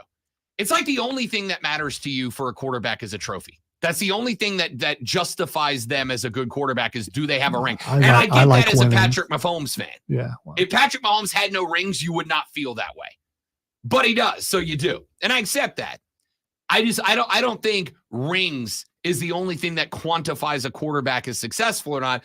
Lamar's got numbers, a lot of them for a few years now. So does Dan Marino. Exactly. Yeah. Which is why you're wrong for thinking he sucks. I never said he sucked. I said he was overrated and he never won any championships. So, I mean, there's that. Again, and I could not disagree with that more. We may have one day we'll have to have that fight. It's going to be bad. Let's take a break. That's overreaction or makes sense. Not one time, Lonzo, in this entire segment did I get to play Tay-Tay. Not once. It's because I just read what you sent me. If I put my own in there, you probably would have. Well, I was waiting for you to come to the smash burger question. Yeah. Wouldn't have fit. We'll wrap up hour number 2. John Hart's joining us at 8:20 as he is departing the Greenville Triumph after 5 years in the manager's position. We'll talk to him at 8:20 about his decision and reflect on his time with the Triumph. That's coming up on the Rob Brown Show in the Fan Upstate.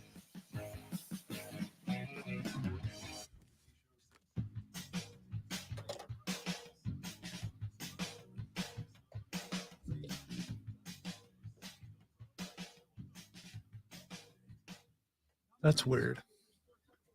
Caller ID says ABC, ABC. Rob Brown Show, what do you want to talk about?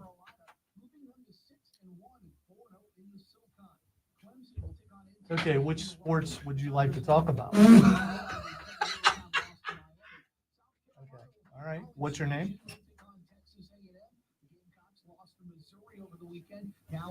Okay, hang on, Ryan. NFL week number 8, Carolina returning to action in Charlotte. They'll be hosting the Houston Texans. A matchup of the two top draft picks in April. Quarterbacks Bryce Young and C.J. Stroud. Both teams coming off bye weeks. The Panthers looking for their first win at 0-6, while the Texans are 3-3. Download the Odyssey app and search The Fan Upstate and listen anywhere on your phone. Yeah, he hung up. I thought he would. We'll see if he calls back. When someone's whispering in the background telling you what to say.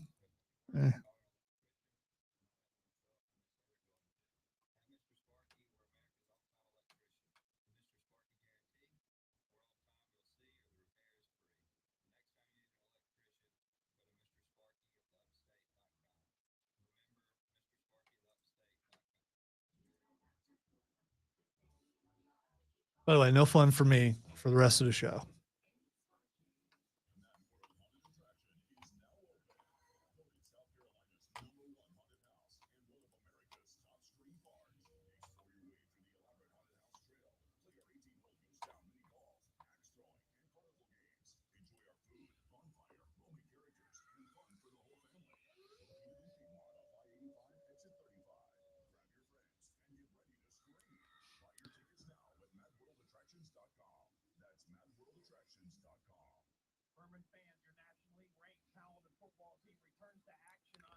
I usually don't go see things that are put out there to be Oscar nominated, Zach.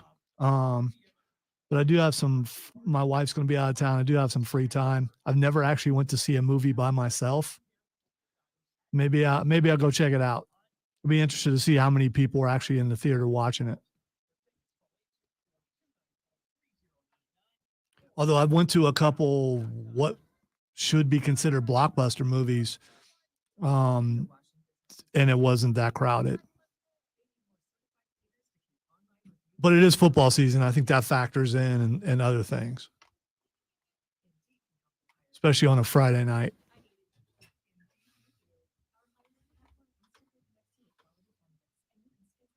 But that'll be over soon since this is the final game of the regular season coming up this Friday.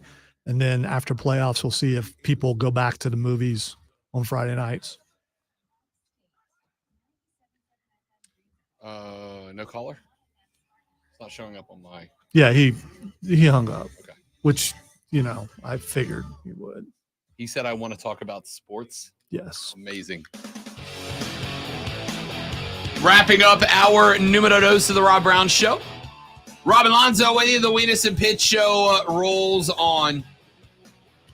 We talked about it very briefly a few minutes ago, but the NFL has an officiating problem. Honestly, I think all of the major sports have an officiating problem right now. I genuinely think it's an epidemic, and I think there's a reason for it. I think it is because we have seen the alternative, right? I don't think officials are any worse than they've ever been. I think there are certainly big-time spots where they are performing worse than they have in the past. But I don't think officials are like suddenly real bad at their job across every sport. I just think we now have seen the alternative. The alternative is not just readily available, but we also all have 75-inch HD TVs, and they literally superimpose the correct calls on the screen. So when you've got MLB and you've got fans who are able to, and Major League Baseball does as well, but you've got fans who are able to correctly track to a precise number, to a tenth of a fraction, the accuracy rate of umpires in baseball, then yes, it makes it very easy to judge whether they're good or bad at their job. And maybe an umpire is going to feel like that's unfair because the majority of us don't have to deal with that in our day-to-day lives, right? A lot of us do. But the majority of us don't have people tracking your job performance, individual call by individual call, down to a tenth of a percentage point of a success rate, right? Again, some of us do. Lonzo and I every week get reports from corporate that track how many downloads of podcast numbers we have, how many viewers we have on our live stream, and they track the numbers. Since we moved to this spot, our streaming numbers have gone up. Our downloads have gone up, right? And that's inherent with the time slot, but it's also based on how well the show is doing. There are jobs out there that have this, but most of us don't have to deal with it, right? And so when you have such a readily available system of judgment of success and failure, then it makes it stand out when guys are bad at their job. And there are not many jobs like an official in a major league or national league whose performance impact as many people as an NFL refs or an MLB umpires or a MLS referee or a boxing and MMA judge, whatever. Because you've got people who gamble dozens or hundreds or thousands or millions of dollars on their calls. You've got people who forget at their core, fans invest a ton of time, energy, and emotion into their teams. So an official making a call, like at the end of Cleveland Indy, for fans who had invested their entire Sunday into watching the Colts, who should have won that football game, and get it screwed by one guy. One guy. One ref, well, technically two, because the umpire has to agree with the decision. He can ultimately go, no, that rule's not in play here. Pick up your flag. Right? We're moving on. So two guys screwed an entire fan base out of an enjoyable Sunday afternoon. And they gifted an enjoyable Sunday afternoon to another fan base. But here's what I drive at with this. We have the systems in place to prevent that from being an issue. Sincerely and thoroughly in Major League Baseball, it's a little tougher in the NFL because, as we have mentioned, a lot of NFL calls are judgment calls. A lot of them are subjective. They are up to the referee in the moment. Yeah, that might be a holding to one guy, and it might not to another. Right? You get an offensive lineman. What's Lonzo, we played OL. If the hands are in the numbers, but you're grabbing jersey, that's not getting called by most refs. Back in my day, you couldn't do that. So, well, but now I do understand. You had to keep your... Yeah, if the hands are inside, they're not going to call that a hold.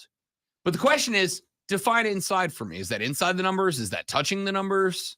Like what? It's subjective. I think it's inside. If your arms don't extend. Again, subjective.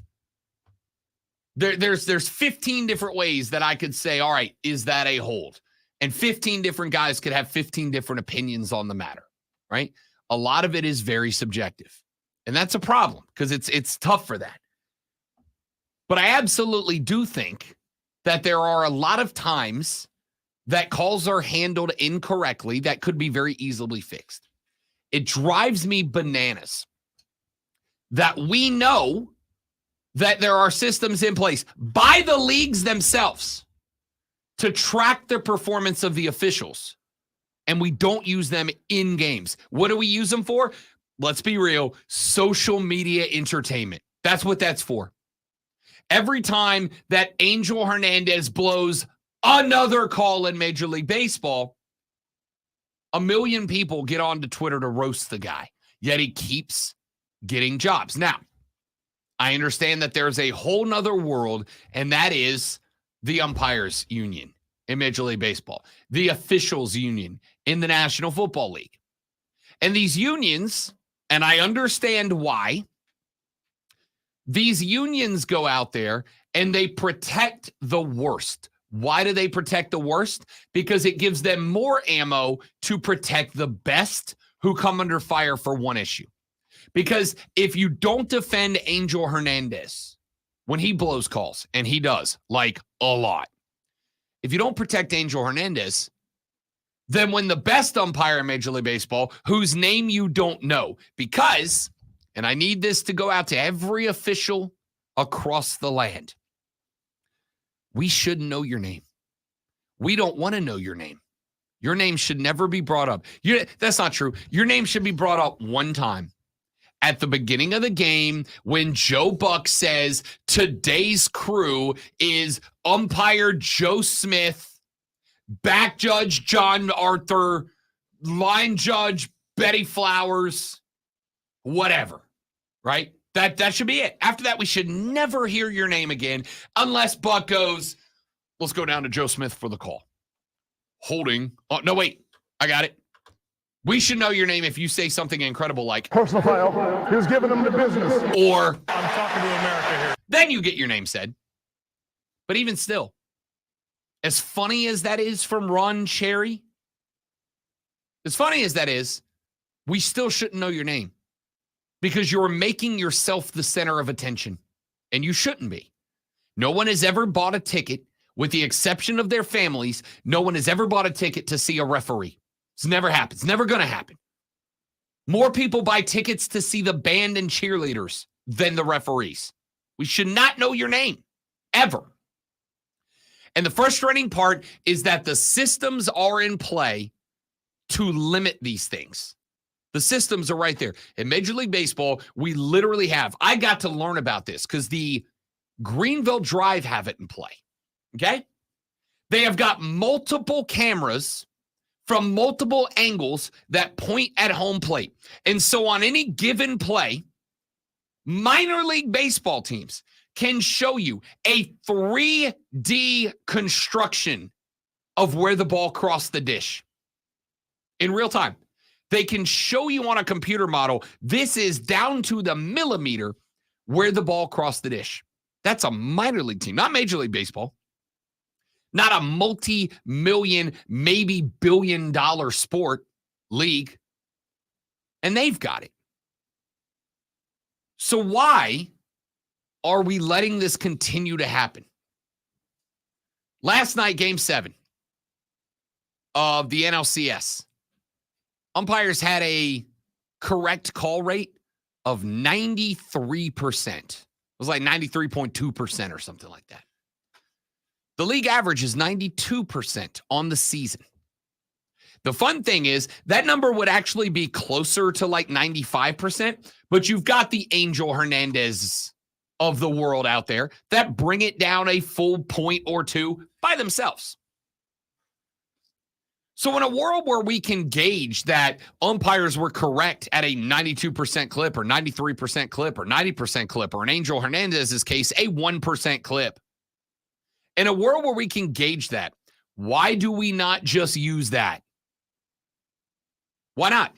In a world where the NFL can in real time, like before the umpire, before the white hat even clicks on his mic to tell America, I'm talking to America here, that he's talking to us here. There is somebody who is watching that play on a computer screen or a big screen TV in New York that could very easily just push a button and go, hey, Jim, that call's wrong. Pick up that flag. Why are we not using that? Why? You can go to the union and go, listen, we're going to keep you in the job. Same numbers, too. In baseball, we will keep an umpire at every base. We will keep an umpire everywhere. And you guys will make the calls until we buzz you and tell you got one wrong. We're going to go robo-ump for balls and strikes in the field. You guys make the calls, except for when you're wrong, and then we'll fix it, right? You can keep your jobs. It's not going to break us. In the NFL, because so many calls are subjective, we're going to leave the referees. You can still throw your flags, and you can still make calls. But we're going to have a dude in New York that's going to buzz down when you're wrong. Because we have had this weekend at least one, and I genuinely think 2 games where the outcome was directly impacted by, and at least in one game where the final score was the opposite of what the result should have been because an umpire or a referee botched a call. Why can we not do better? What's the human element, Rob? No. I want the players to determine the outcome. If a pitcher throws a strike, that is an incredible accomplishment, and he should be awarded a strike. If a batter has a good eye and doesn't swing at a ball that's just off the dish, he should be awarded for that. I do not understand why we think human element somehow is about umpires and not about players. You know what human element I care about? The players and not a damn other one. I don't. The game should be determined by the guys and gals who play it, not the people wearing stripes, ever, in any sport. There are some sports where things are more subjective than anything else. Basketball is one. But again, to have another ref sitting in front of a TV, watching a replay in real time but in slow-mo, who can just buzz whoever and go, that call's wrong, don't make it. And they can go, inadvertent whistle, we're moving on. You think anybody's going to be mad? You think anybody's going to look at a ref and go, you idiot, you got that? No, nobody cares. Lonzo, do we want to take a call? Or we want? All right. Ben, I see you on the line. Hold that phone. We got to run to the top of the hour break. We got our sports flash and a quick break. And then, Ben, you're going to bat lead off in the next hour. At 8:20, John Harkes is going to join us. That's all coming up in the next hour. Before we get there, Lonzo's got a sports flash. The World Series is set as the Arizona Diamondbacks pulled off the massive upset over Philly in Game 7 last night. Corbin Carroll had 3 hits and 2 RBIs as the Snakes handed Ranger Suarez the first L of the postseason. Texas and Arizona open the World Series Friday night. The NBA got underway last night also. The defending champion Denver Nuggets knocked off the Lakers 119-107 behind a Nikola Jokic triple-double of 29, 13, and 11. LeBron scored 21 in 29 minutes. The Suns knocked off the Warriors 108-104 as Devin Booker went for 32, and Kevin Durant added 18 and 11 boards. The Charlotte Hornets season starts tonight at home against Atlanta. Tune in tomorrow night at 7:30 for Thursday Night Football as the Bills take on the Bucs on your home for the NFL. Fan Upstate.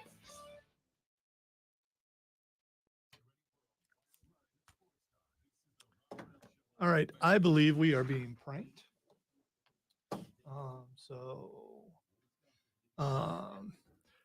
If you're on the stream and you're watching and you're one of the people who are calling, and I could give out your phone number, but I won't. I'm not answering that because I've already answered it once. And the person hanging, I'm not so sure about. So we'll see.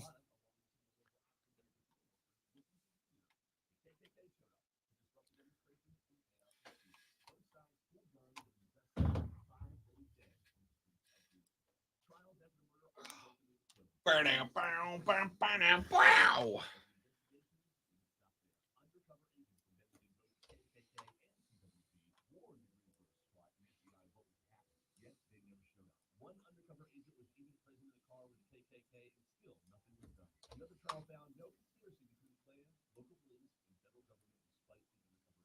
Today it is known as the Greensboro Massacre. This has been a bite out of history with Eagles Lockers. Attention all football fans. Are you ready to experience MVP treatment in banking? Look no further than Founders Federal Credit Union, where personalized service is the winning play. Don't settle for being just another number. Join Founders and receive the personalized attention you deserve along with great rates. BTR, welcome in, big dog. Good to have you.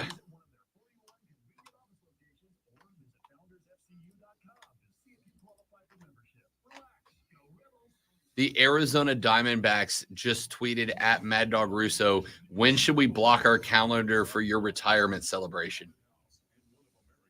Y'all, I love Petty. I love Petty in sports. It's the best.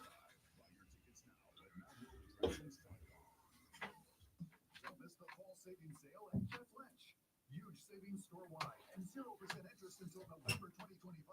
Save up to $300 on a washer-dryer pair by Speed Queen. Super comfy name brand recliners starting at only $377. With prices guaranteed on LG and Samsung televisions. Huge savings on America's favorite mattress, Tempur-Pedic, for the very best service, selection, and price. Come to Jeff Lynch Appliance and TV Center's Fall Savings Sale. It's the last blast of summer sale for the Upstate Golf Card.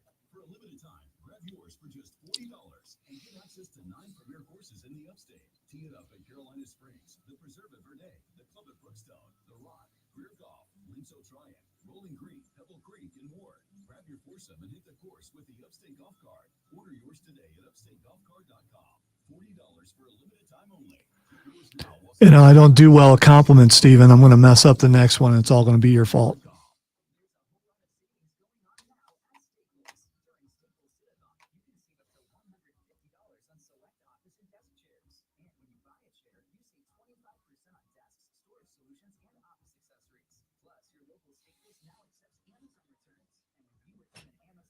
Hey, you've reached Rob Brown. Yeah. That's what I figured.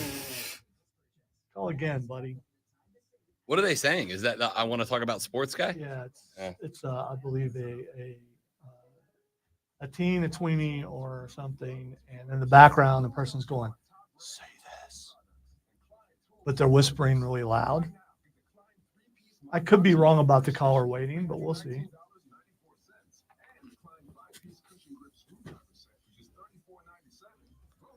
Thank you, Steven. That's what I need right there. That is more motivation than the compliment thing. James, what's up, buddy? Welcome in. Zach blaming the Swifties. Good luck, buddy. The Swifties don't play.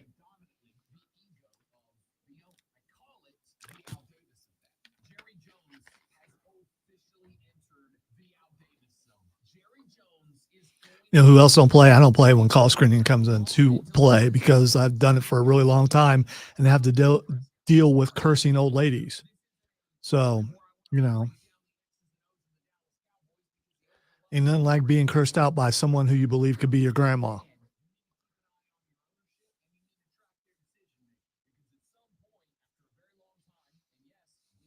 Zach knows what I'm talking about.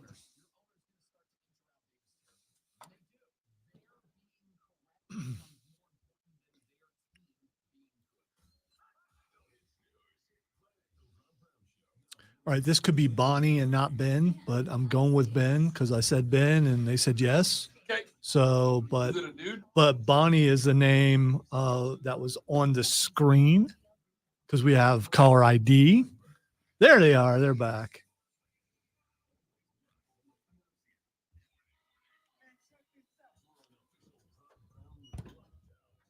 This is Rob Brown Show. What do you want to talk about? Hello, Rob Brown Show. What you want to talk about? This is Rob Brown Show. What you want to talk about? Hour number 3 of what's your Rob name? Brown Show. What's your name? We got somebody who called the show a few minutes Say your ago name again? Ryan. and said, okay, hang on, Ryan. Lonzo said, what do you want to talk about? And they said, sports, which I get. I mean, technically that's correct. Ladies and gentlemen, welcome back. It is the Rob Brown Show where we talk about sports.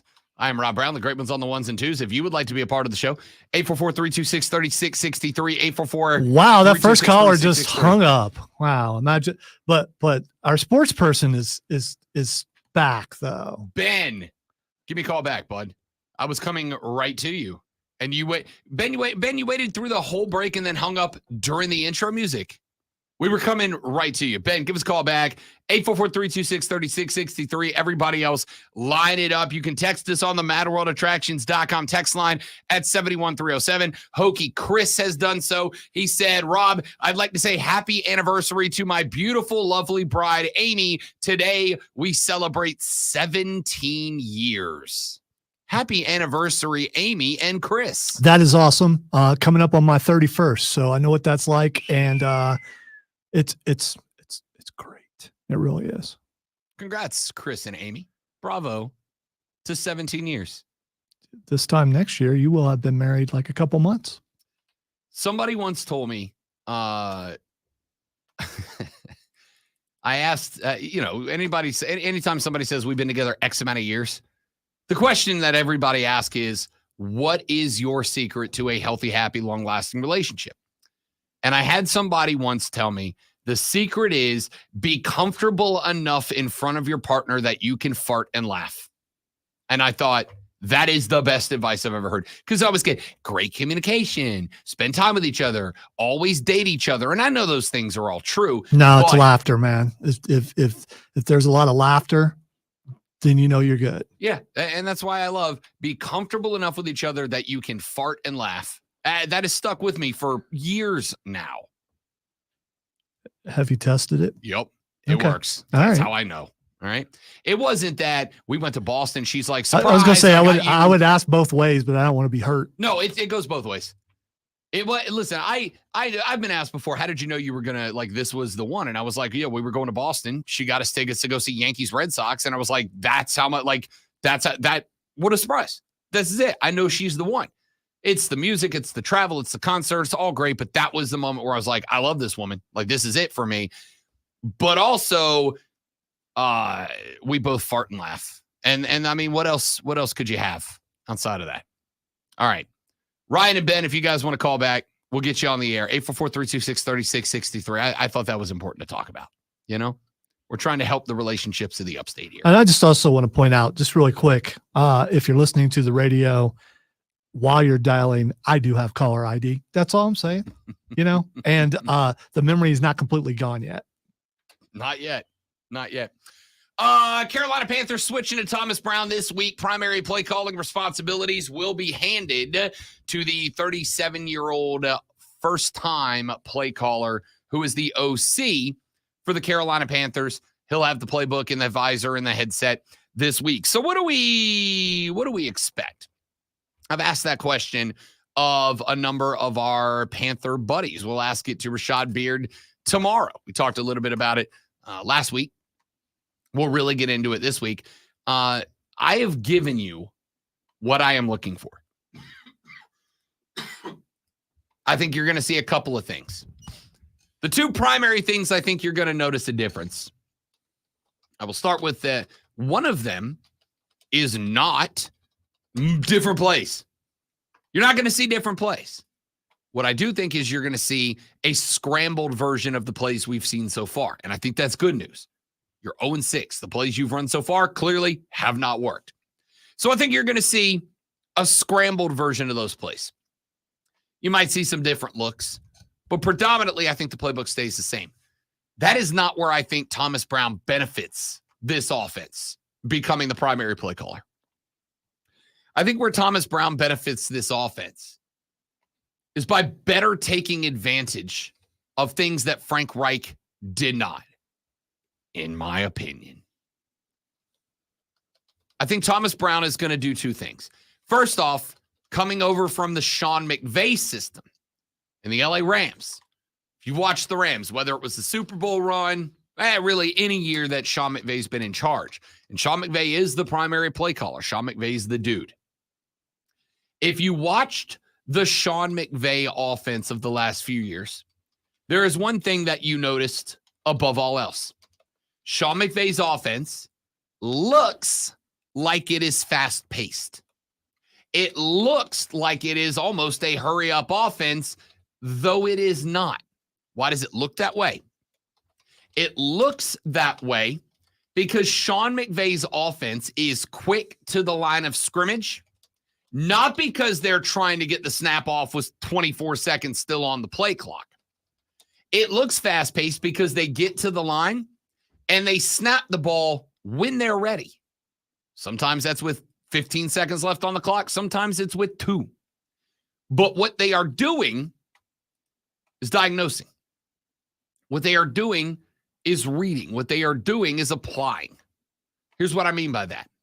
Sean McVay gets his quarterback to the line because the only way that a quarterback can diagnose what a defense is doing, or at least the look that they're giving, is by looking. It's by being at the line. It's by having your offense set up so that the defense sets up so that you can see the look that they are in. And then by utilizing pre-snap motion to see who responds, how, and why. If I send my slot receiver from slot right to slot left, does the defensive line shift over?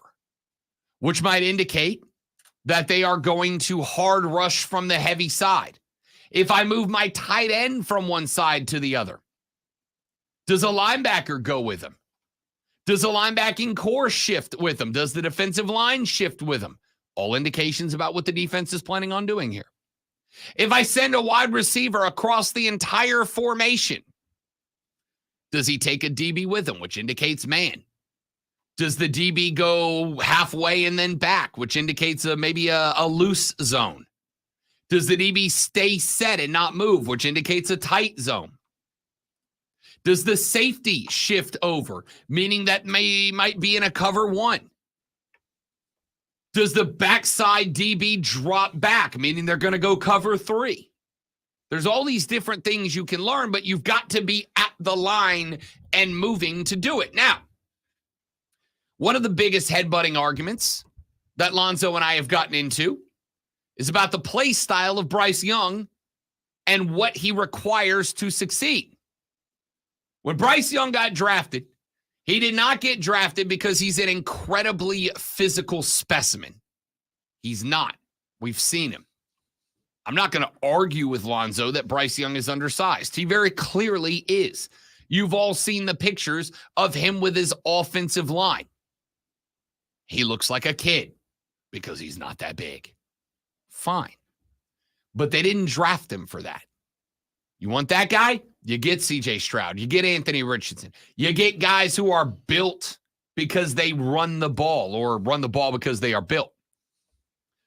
Bryce Young didn't get drafted to be an elite level athlete. He got drafted to be an elite caliber quarterback, not athlete. And an elite caliber quarterback is going to rely on the noggin, the noodle, as much as he does the wheels.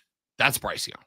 All right, the smart thing is so over because he hasn't shown me that. If the new offensive coordinator wants to impress me, remember that you have a running game. Use Chuba Hubbard a ton, like was what was done last week or 2 weeks ago when they were starting to actually move the ball.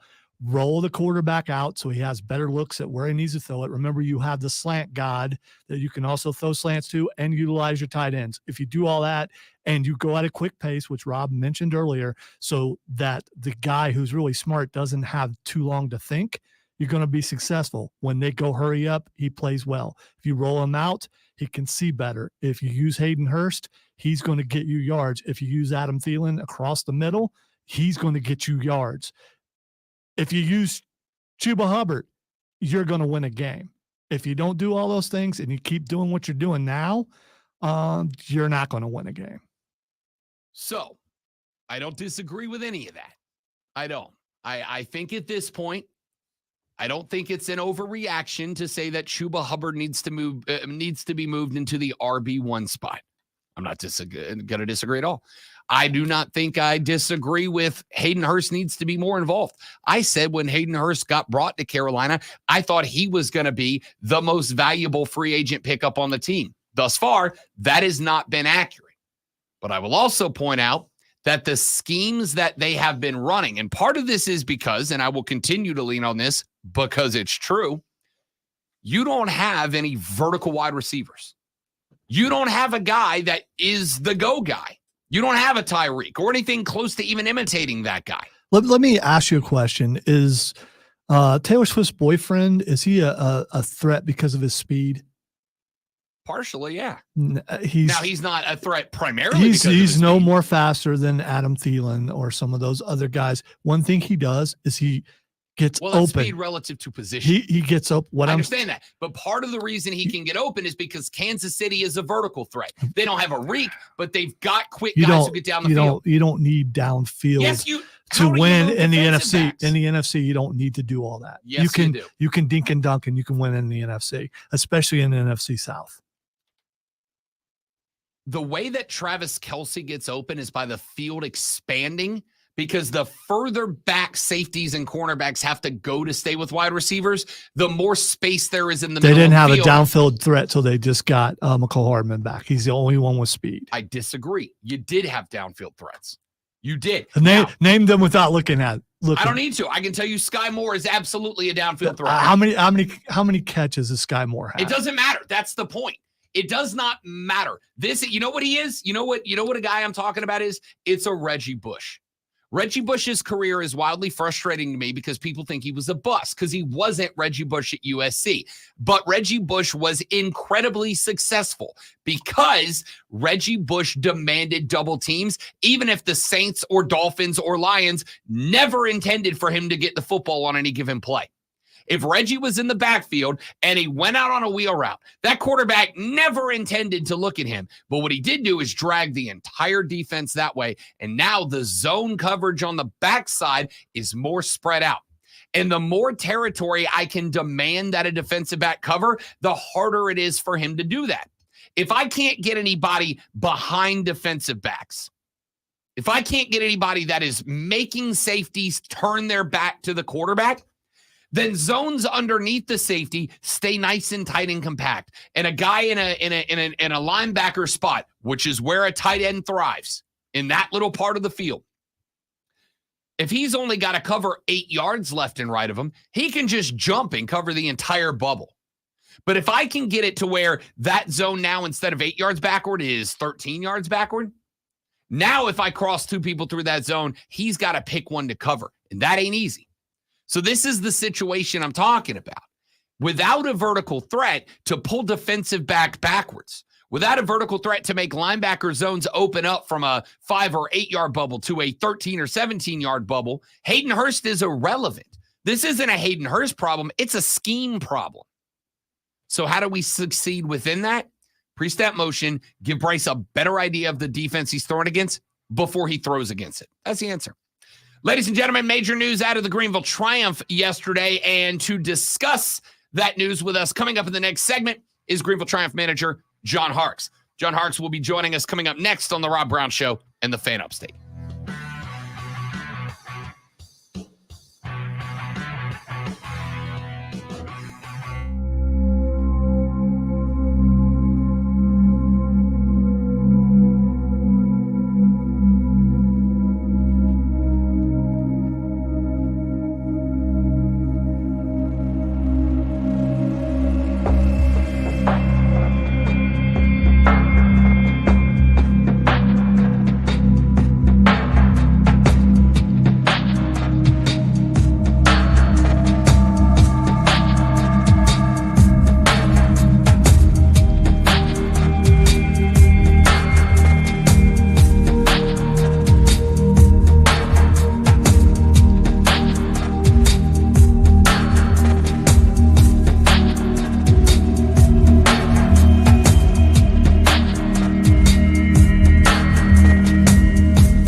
am.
Call 844-FAN-PHONE.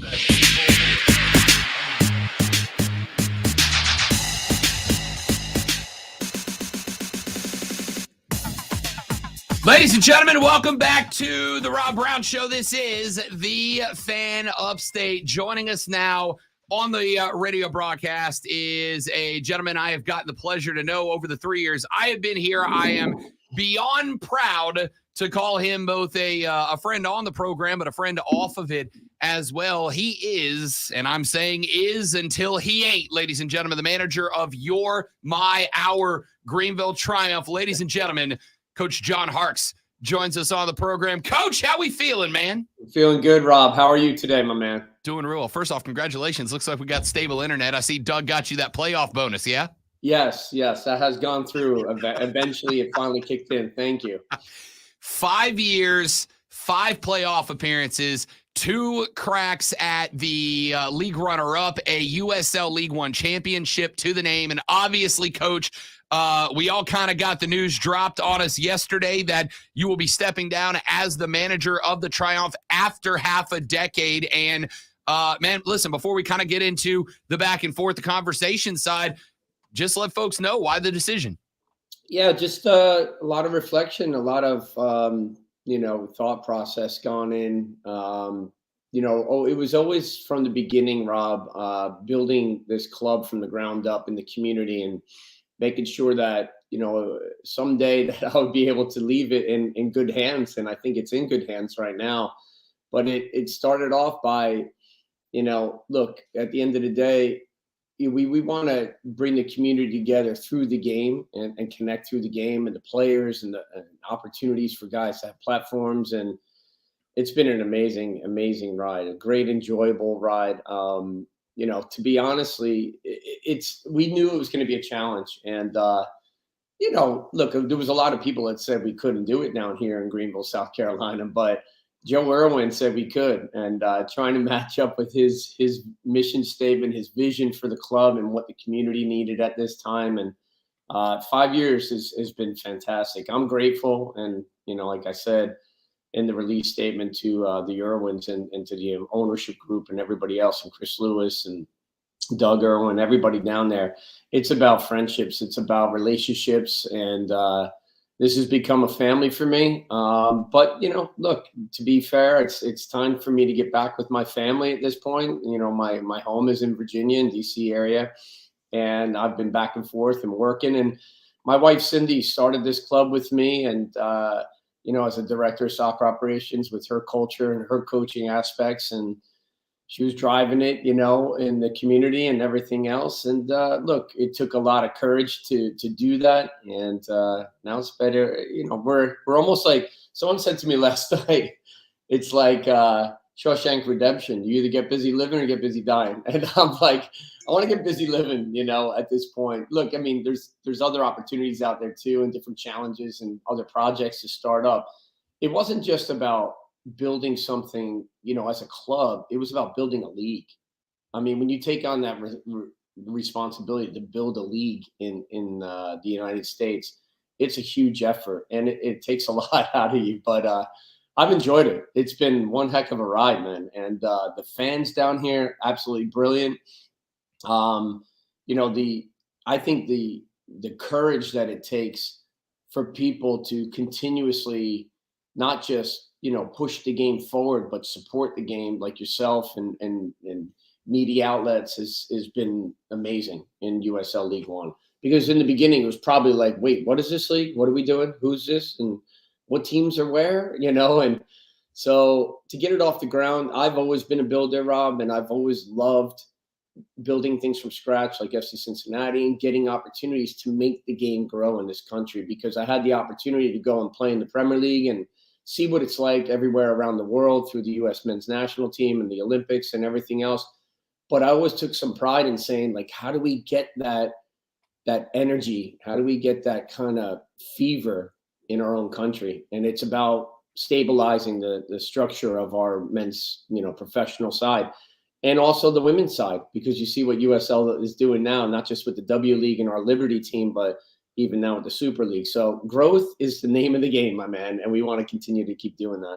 And I'll say this, and I'll have to apologize, Coach, for being blunt, but just so we can nip it in the bud, this isn't about the relationship with Joe and Doug and the staff. This was a personal decision for you that, hey, we've done what we could do in 5 years. It's time to move on. This is not leaving the Greenville Triumph or the Greenville community with anything other than positive feelings, is my understanding. Absolutely. No, this is there's a lot of love right now, and there's not many dry eyes, for all of us, because I think our mission statement was building value in the community through the game of soccer, and I think we've done that. And, I just want to say thank you to all the people that have reached out to me, whether it be former players now, agents, coaches around the world. People are reaching out to me saying, man, you should be proud of what you've been able to build down there. It's an amazing ride, but extraordinary relationships, Rob. And I'm still on the mission statement to continue to build the Greenville Triumph and help transition them into a new stadium, because that's the biggest goal for Joe Irwin and the ownership group. That's something that he's been after for a while, and he's consistently been pushing that hard. And we're hoping that we can get to the finish line here and get something over the line. And look, everything's happy and positive, to be honest with you. I think we fulfilled a lot of different things, and it's just, I feel like my time is there. And it's been brilliant, and I'm just very grateful, to be honest with you. It's an open, massive, big amount of gratefulness, for this opportunity. It's been fantastic. What will be, if any, your role as far as the new transition? Because obviously this kicks off a whole new era of Triumph footy. We've got to find a new manager. We've got to get them in. We've got to help them with roster building. Are you going to kind of maintain contact and helping with that transition process to whoever steps into the shoes of John Harkes?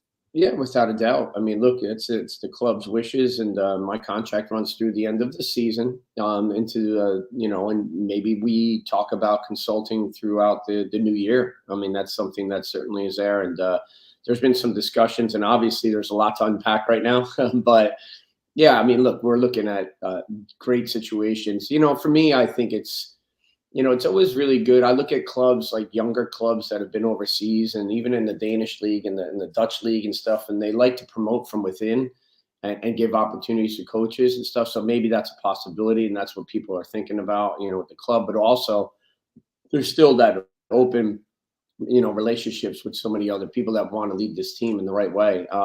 Look, I'm going to help guide them.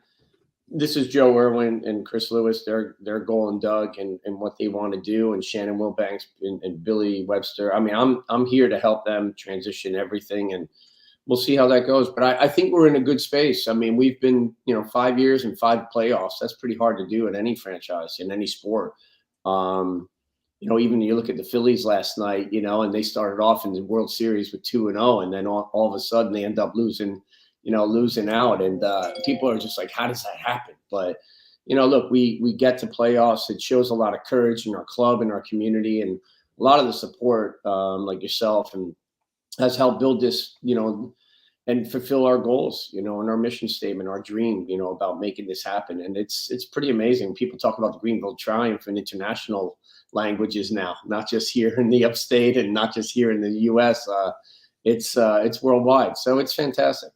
One of my favorite things over the last couple of years has been talking to the Irwins, talking to Chris, talking to you about the desire to grow football across the Southeast, and then kind of use that as a platform to continue to grow American football. And so to have someone who has got the background like you do, playing for the USMNT, playing in World Cups, to be participating in a local club like the Triumph has been phenomenal. Can you reflect a little bit on the growth around this club over the 5 years you've been in charge, the growth of the club and the growth of the soccer community here in Greenville, across the upstate, across the region, that you have seen over the last half decade?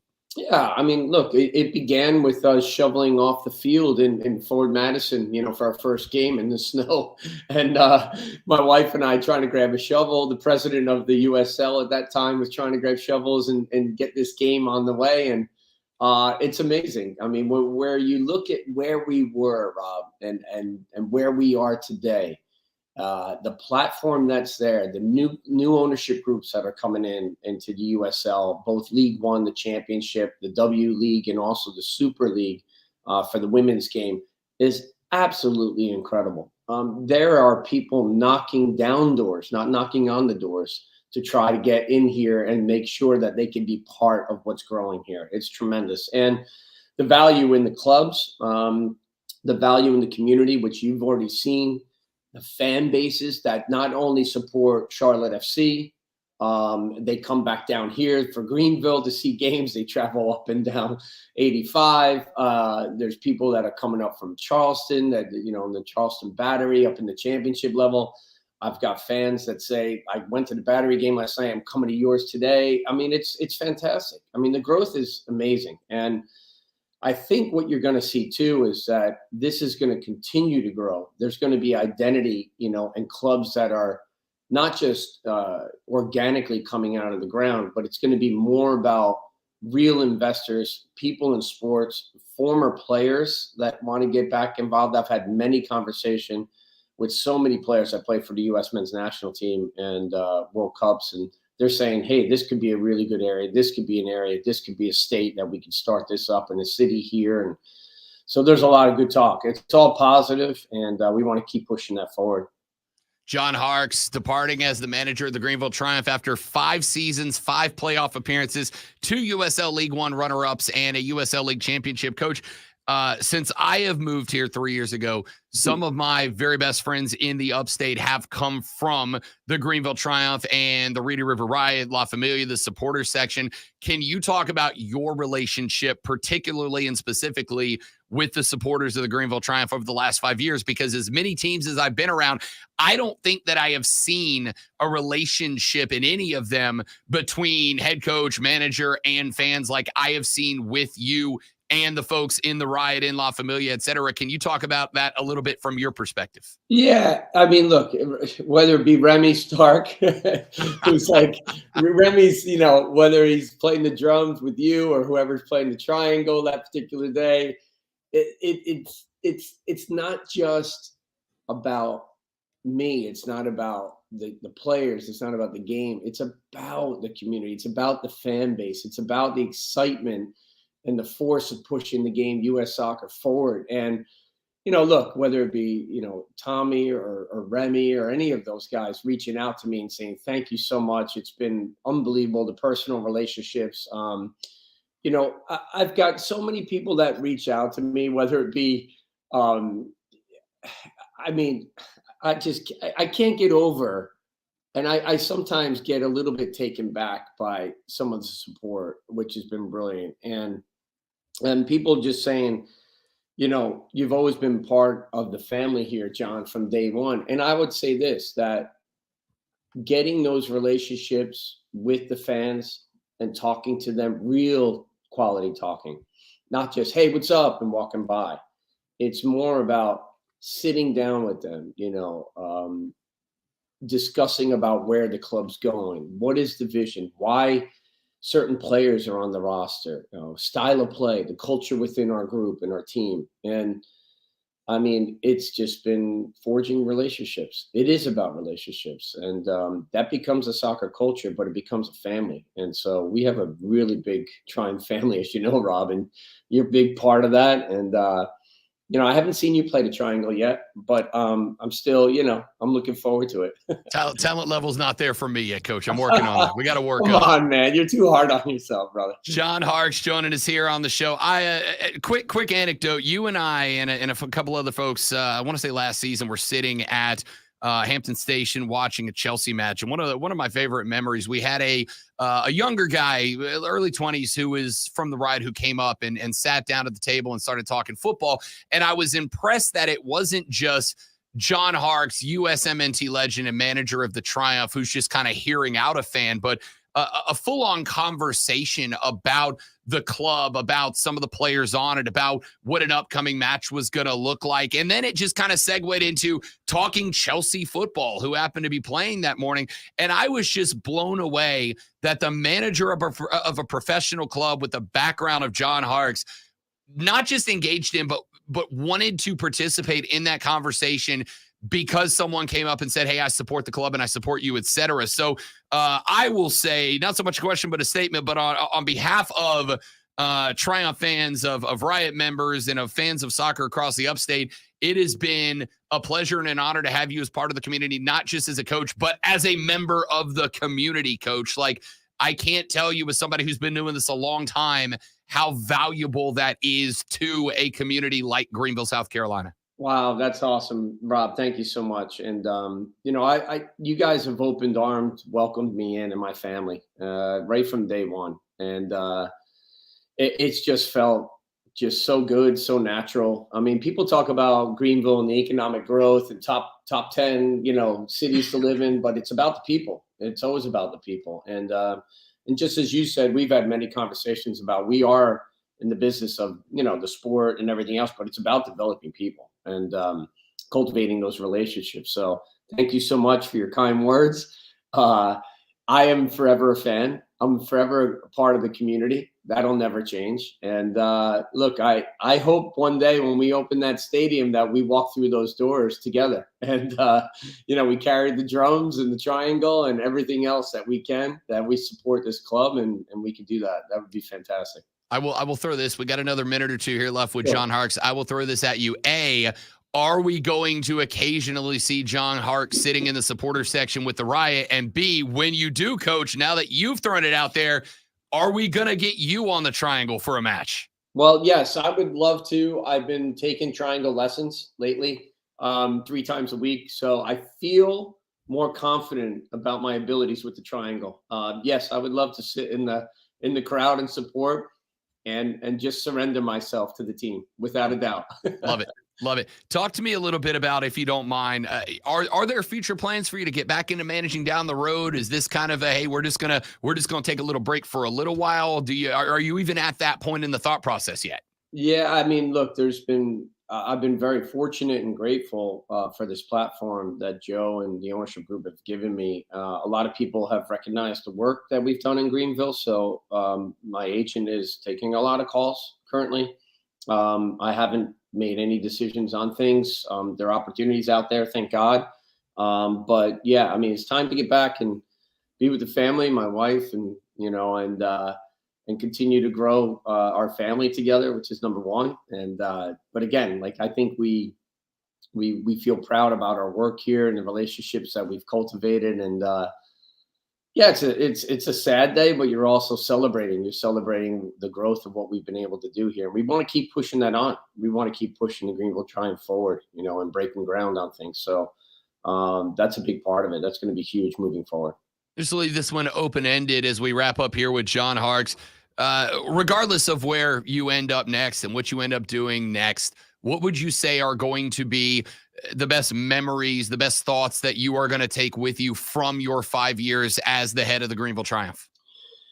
Well, I mean, look, winning is important. I mean, winning as a club and a franchise is huge. To be in 3 out of 5 finals, to win it in 2020 during a very difficult COVID year, to be at the top of the table from the day one and all the way through that season shows the courage and the strength that we had and the mentality to do that. So that's pretty special, to win a championship in the second year where the club is huge. I mean, it's pretty much unheard of. So those are special moments. But again, it's more about the people. It's about those moments, celebrating those moments together. And I think having the fan base there and the community itself, the ownership group, giving them, I just felt like I always had, it was a lot of pressure to build a club from scratch. And we got to the first year we got to the final. And we were talking about this the other day, and I was talking with Brandon Fricky about this. Like, we were playing against East Lansing in Michigan, and Fricky was on that team.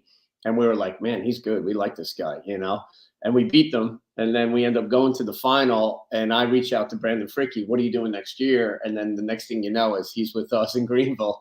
We lost that final, but the special moments, I think, are not just the winning and the championships and getting there and being successful, but it does help.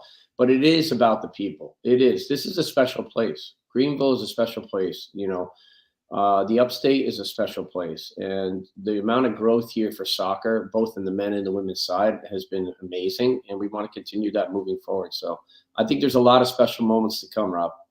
I know that you're going to be doing interviews throughout the day. I know that folks are going to be hearing from you at various media outlets, but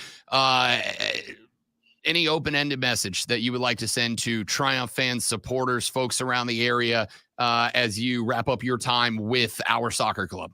Yeah, thank you so much for the love that you've given, the unending support, through the good times and the bad times, and all the friendships that we've created through this journey of all of us. And look, when we talk about soccer culture, it's about the love of the game. It's about taking care of people and being kind. So thank you for being kind for me and my family. I appreciate the open hearts and all the wonderful messages. And I'm not going too far away. Thank you. The last question, Coach, before we let you go, you going to keep coming on the show and talking football with us? We're not Absolutely, losing man. you as a friend of the show, games, right? We're going to break down games, Rob. We're going to do everything. I'm going to surprise you. We're going to talk NHL. We're going to talk all sports. Let's go.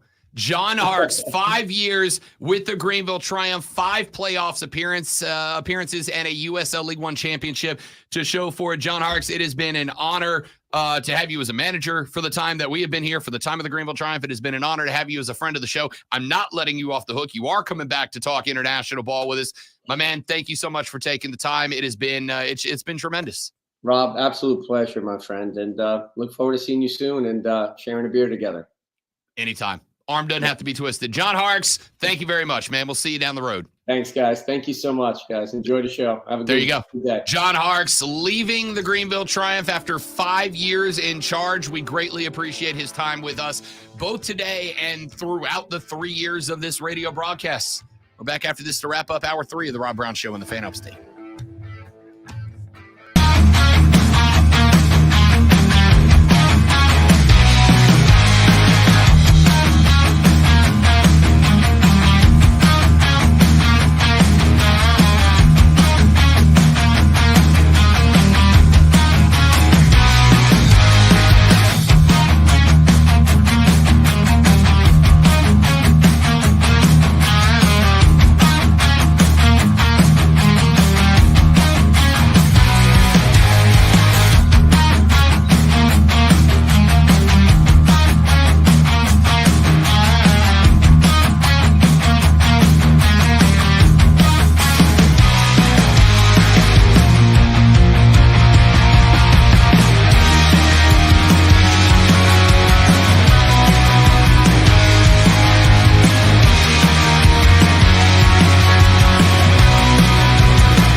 We're back. Thanks for hanging in there, guys. And thanks to everybody that came by for the Harksey interview. It was great to have him. Hate to see him go, but very grateful for everything that John Harkes did for soccer in the Upstate and did for the Greenville Triumph, man. Like it's one of those things that I'm happy for him. He is not going to be hurting for opportunities down the line. It is going to be a stinger not to have him as part of the Greenville Triumph, but the fact that he's going to stay on to help transition, the fact that he's got such a great relationship with the club, with the ownership, with the management, man, and particularly with the fans and supporters, I think it's incredible. I think it's good news for the Upstate. I think it's good news for the soccer community in the area. It's good stuff. It's good stuff. And like I said, it is very cool to watch somebody nice in that position who develops the relationship with fans, with supporters like John did. Just about every match after it was over, you would see John walk over and come talk to the supporters, come talk to the fans, come talk to the folks who come out every week to support this team, to cheer on this team. That was great. And on top of that, it built the same relationship with the players, right? Like it's fantastic that when you see a Walker, a Fricke, or a Pollock out in public, like they want to talk, they want to engage, they want to talk to the fans as well. And it's, I think, one of those things where the character and the personality of a head coach bleeds down to the team, bleeds down to the players. So, we're very fortunate in Greenville to not just have a soccer club that from the beginning has worked with the philosophy that they want to be a community club. Because I promise you, there's a lot of clubs that talk the talk, but do not walk the walk of being that, of having that, of believing that. And we do in Greenville. And I think a large part of that is certainly due to the Irwins, certainly due to Chris Lewis and Doug and Joe and everybody who runs that club. But a huge part of that goes to John Harkes too, because it's one thing to have ownership and management that believes in a community-based approach. But if we're keeping it a buck, as the kids say,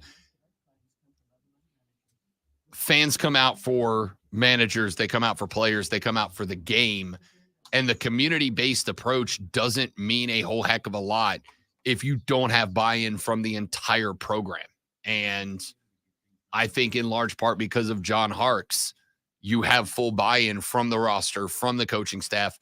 I told the story of sitting at Hampton Station watching Chelsea football at 9:00 on a Saturday morning, and out comes John Harkes, manager of the Triumph, USMNT legend, who just grabs a brewski and sits at a table and talks football with whoever wanted to talk football. Like that is special. That is not normal. That doesn't happen.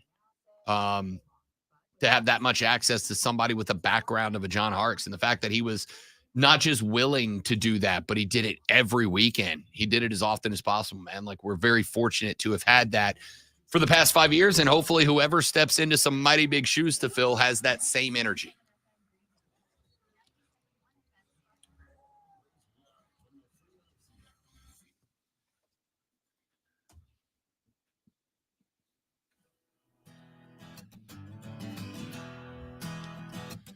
Want to thank John Harkes for joining us. Want to thank Chris Lewis and Doug Irwin for helping us, as always, set that up. And I'll say this as we run to our final top of the hour break of the day.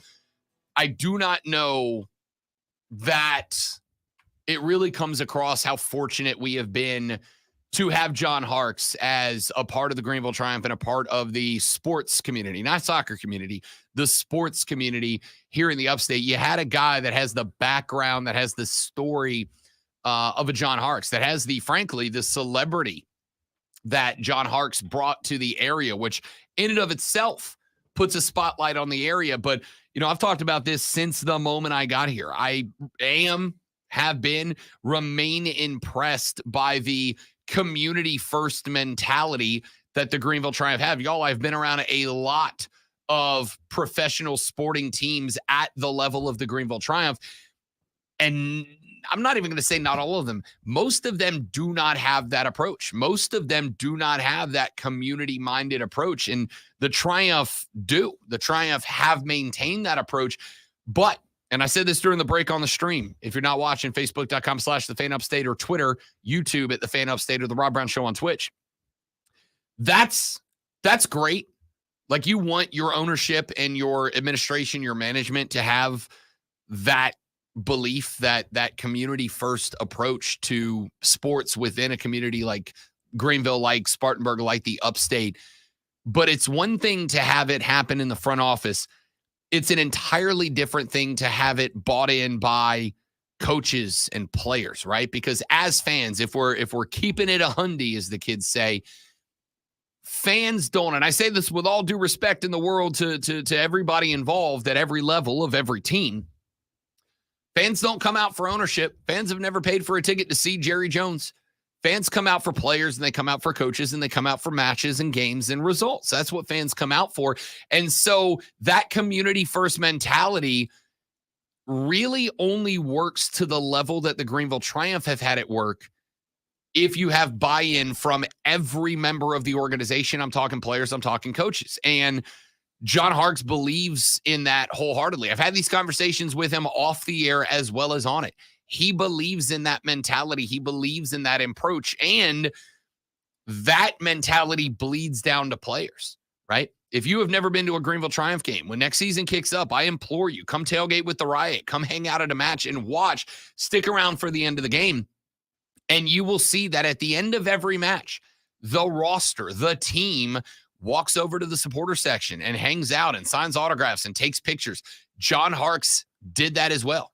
John Harkes did the same thing. He would come over and shake hands and take pictures and sign autographs and whatever else, because that mentality is important, but it only works if you have 100% buy-in. And he made sure that he did, and that his players did as well. And I think that is part of the explanation for the explosion of soccer popularity across the upstate. It started with the celebrity of John Harkes, but it came to the approach. I told that story about sitting at Hampton Station that day. That was not unique. That was not the only time. I saw it happen time and time again. I sat down where I was emceeing many an event for the Greenville Triumph with John Harkes, but I also sat down with Chris and Doug and John multiple times away from the Triumph. We just went out to get a beer and watch soccer or watch hockey or whatever else. And people would come up to talk to John Harkes, whether they did it because they're U.S. fans or whether they did it because they're Triumph fans or just net heads in general, come up to Harkes. And I never once saw Harkes do what I will acknowledge as the nicest guy in the upstate. Even I have done sometimes, which is just, hey, I appreciate it. Great to talk to you. I got to go. Not John Harkes. I watch this guy shake hands and drink beers and have full-length conversations just to make sure fans felt like they were special, like they were included, like they were more than just someone who bought a ticket. And I cannot thank John Harkes enough for that, but for his friendship and his leadership over the 3 years that I've been here. We got 1 hour left of the show. We got plenty more college football to talk about. We do that. But before we do, Lonzo is about to wow you all with both intellect and entertainment during this Rob Brown Show Sports Flash. Sorry, I haven't talked in about an hour. My fault. No one else's fault. Clemson will be without 2 starters when they play NC State Saturday. Safety R.J. Mickles had an appendectomy, which is hard to say when you read it. And wide receiver Antonio Brown injured his toe in the loss to Miami. The NHL season hasn't started the way the Carolina Hurricanes wanted it to. The Canes took a 3-0 loss to Tampa last night. They're 3rd in a row and 4th in the last 5. A long-awaited heavyweight title match in the UFC is off. Heavyweight champion John Jones, has been reportedly torn a pectoral muscle, canceling a bout with Stipe Miocic. Scheduled for November 11th, Jones will be out roughly 8 months, or he'll retire or get caught with drugs or something, and then he'll come back. We'll see. We'll talk more about that tomorrow in the Fight Club.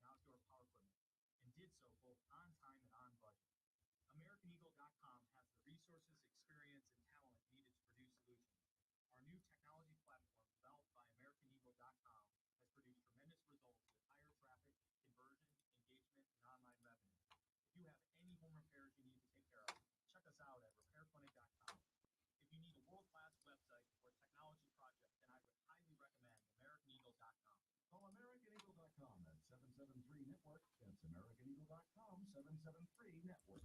Attention taxpayers. If you or your business owe the IRS back taxes or have years of unfiled tax returns, the IRS has greenlighted billions of dollars in tax relief to those facing financial hardship through its tax relief initiatives. If you have a delinquent tax problem and possibly facing wage garnishment, liens, levies, audits, or already in a payment plan, you may now qualify for significant relief. Qualifying and enrolling in this program could stop all collections, settle your tax problem, and may even reduce what you owe by up to 99%. Call the hotline at Tax Help USA to see if you qualify and receive your free tax assessment by dialing 800-210-1005. If you or your business owe back taxes to the IRS or state, you can now get the help that you need during these hard economic times. Get your free tax assessment to see what you qualify for by dialing 800-210-1005. 800-210-1005. Cody Rhodes' torn pec bruise was one of the gnarliest things I've ever seen. Right. It was gnarly. And my man put up a fight that night. A fight. With a PH.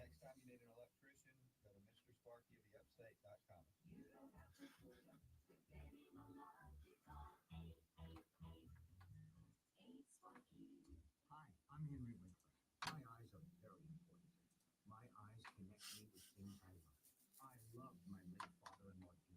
He always lit up a room, but his vision dimmed with age. He had age-related macular degeneration, or AMD. And since partnering with Apellis, I've learned there's an advanced form of the disease called geographic atrophy, or GA.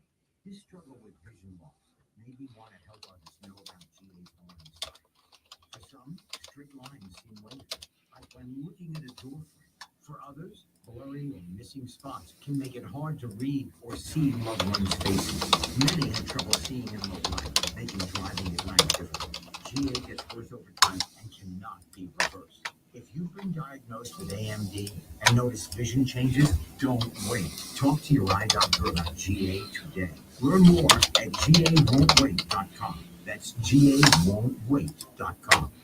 Howland fans, Dan Scott reminding you that Furman is back home on Saturday against ETSU for homecoming at Howland Stadium. 2 p.m. kickoff for your third-ranked Furman University football team. We'll have the pregame beginning at 12:30 on the Fan Upstate. Hey, football fans, this is Cole Bryson. Are you ready for the ultimate adrenaline-packed high school football experience? Tune into the Fan Upstate every Saturday morning from 8 to 10 for the Saturday morning scramble. You'll get the latest scores and yes, James, there is a physical storefront. It is downtown on Main Street, as a matter of fact.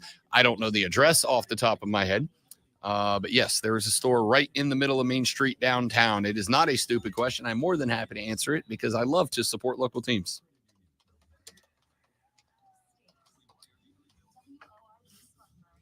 I just had a mild panic because ESPN just sent a news alert that said Army set to join AAC as football only member, and it in my head read as Army set to join ACC, and I'm like, that's not great.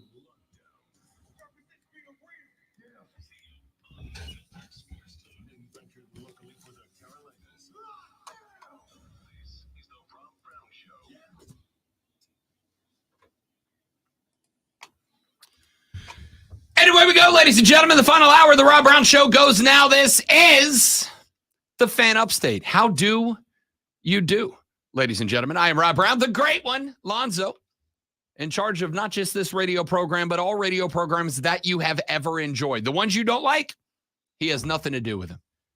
We're glad to have you. If you'd like to be a part of the show, 844-326-3663, 844-326-3663. You can also text us on the madworldattractions.com phone line at 71307, 71307. Start that text with FAN, F-A-N, FAN, F-A-N. I had a mini moment of chaos there a second ago because I got a push alert from one of the major news networks that informed me that starting next season, Army is set to join a new football conference. They will be joining the All-American Conference. I thought that it said not AAC, but ACC for just a moment, and I very much thought, oh, so the ACC is over. They are done. They are toast. So the Army joining a conference is a bad thing? Well, the ACC would have been over for Clemson because they would have got knocked down another notch if Army joined. Yeah, it would listen, I can't believe that you're coming at Army like that. Like Army is it's the Army, dude. I mean, how does that bring a conference down? Patriotism and excitement for Army.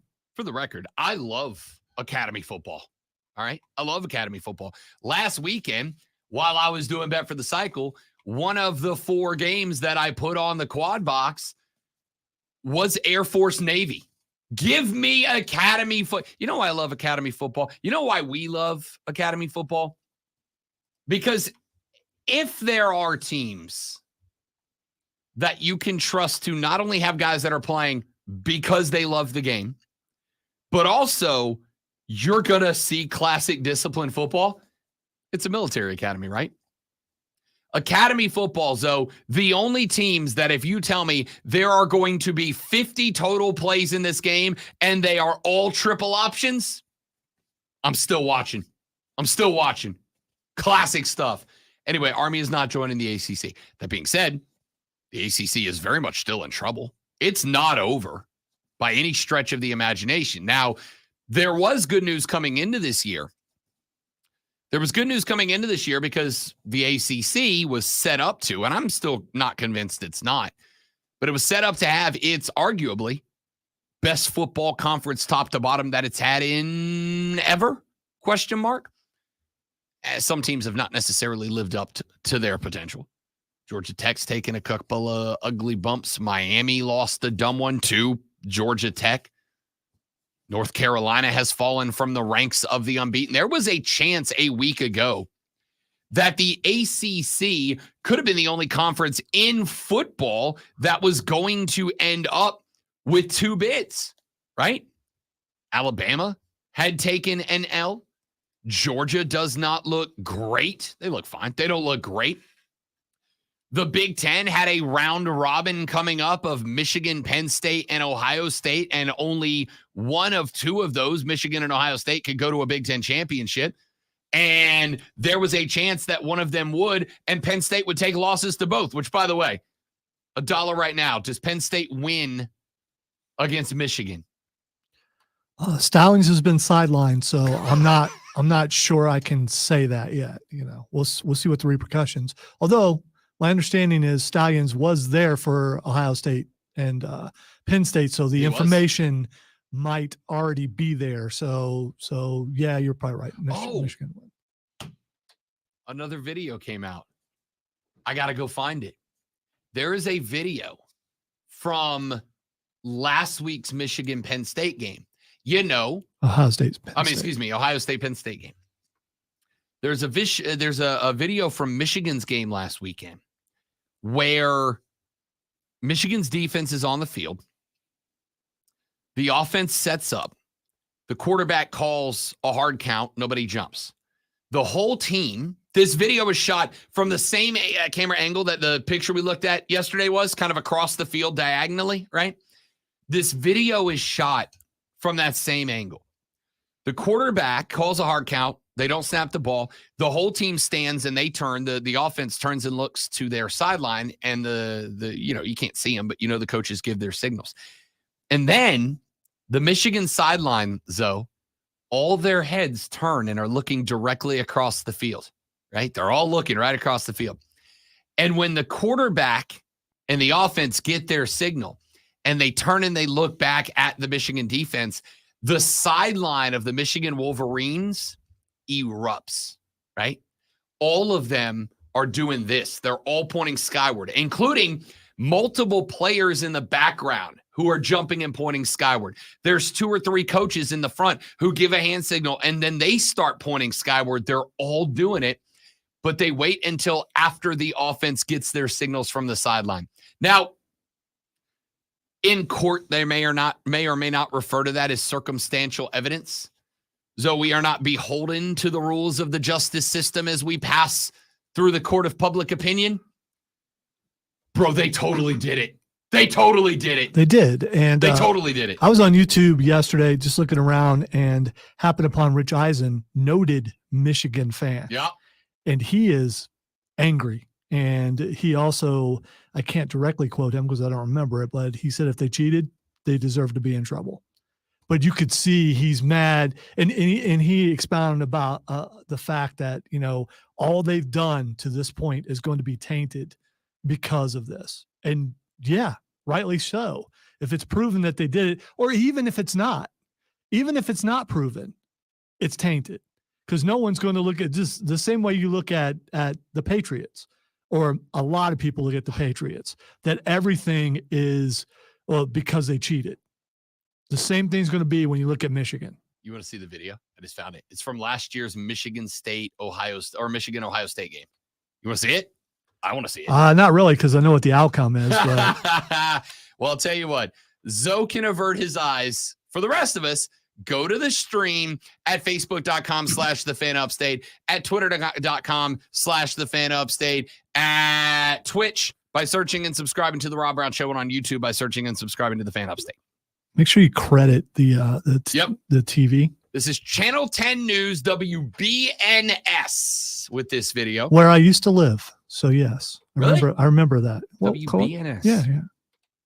So this is from a Michigan-Ohio State game. I believe this is last year's regular season game between Michigan and Ohio State. Quarterback number 7, familiar face behind center. The CJ Stroud's there ready to take the snap.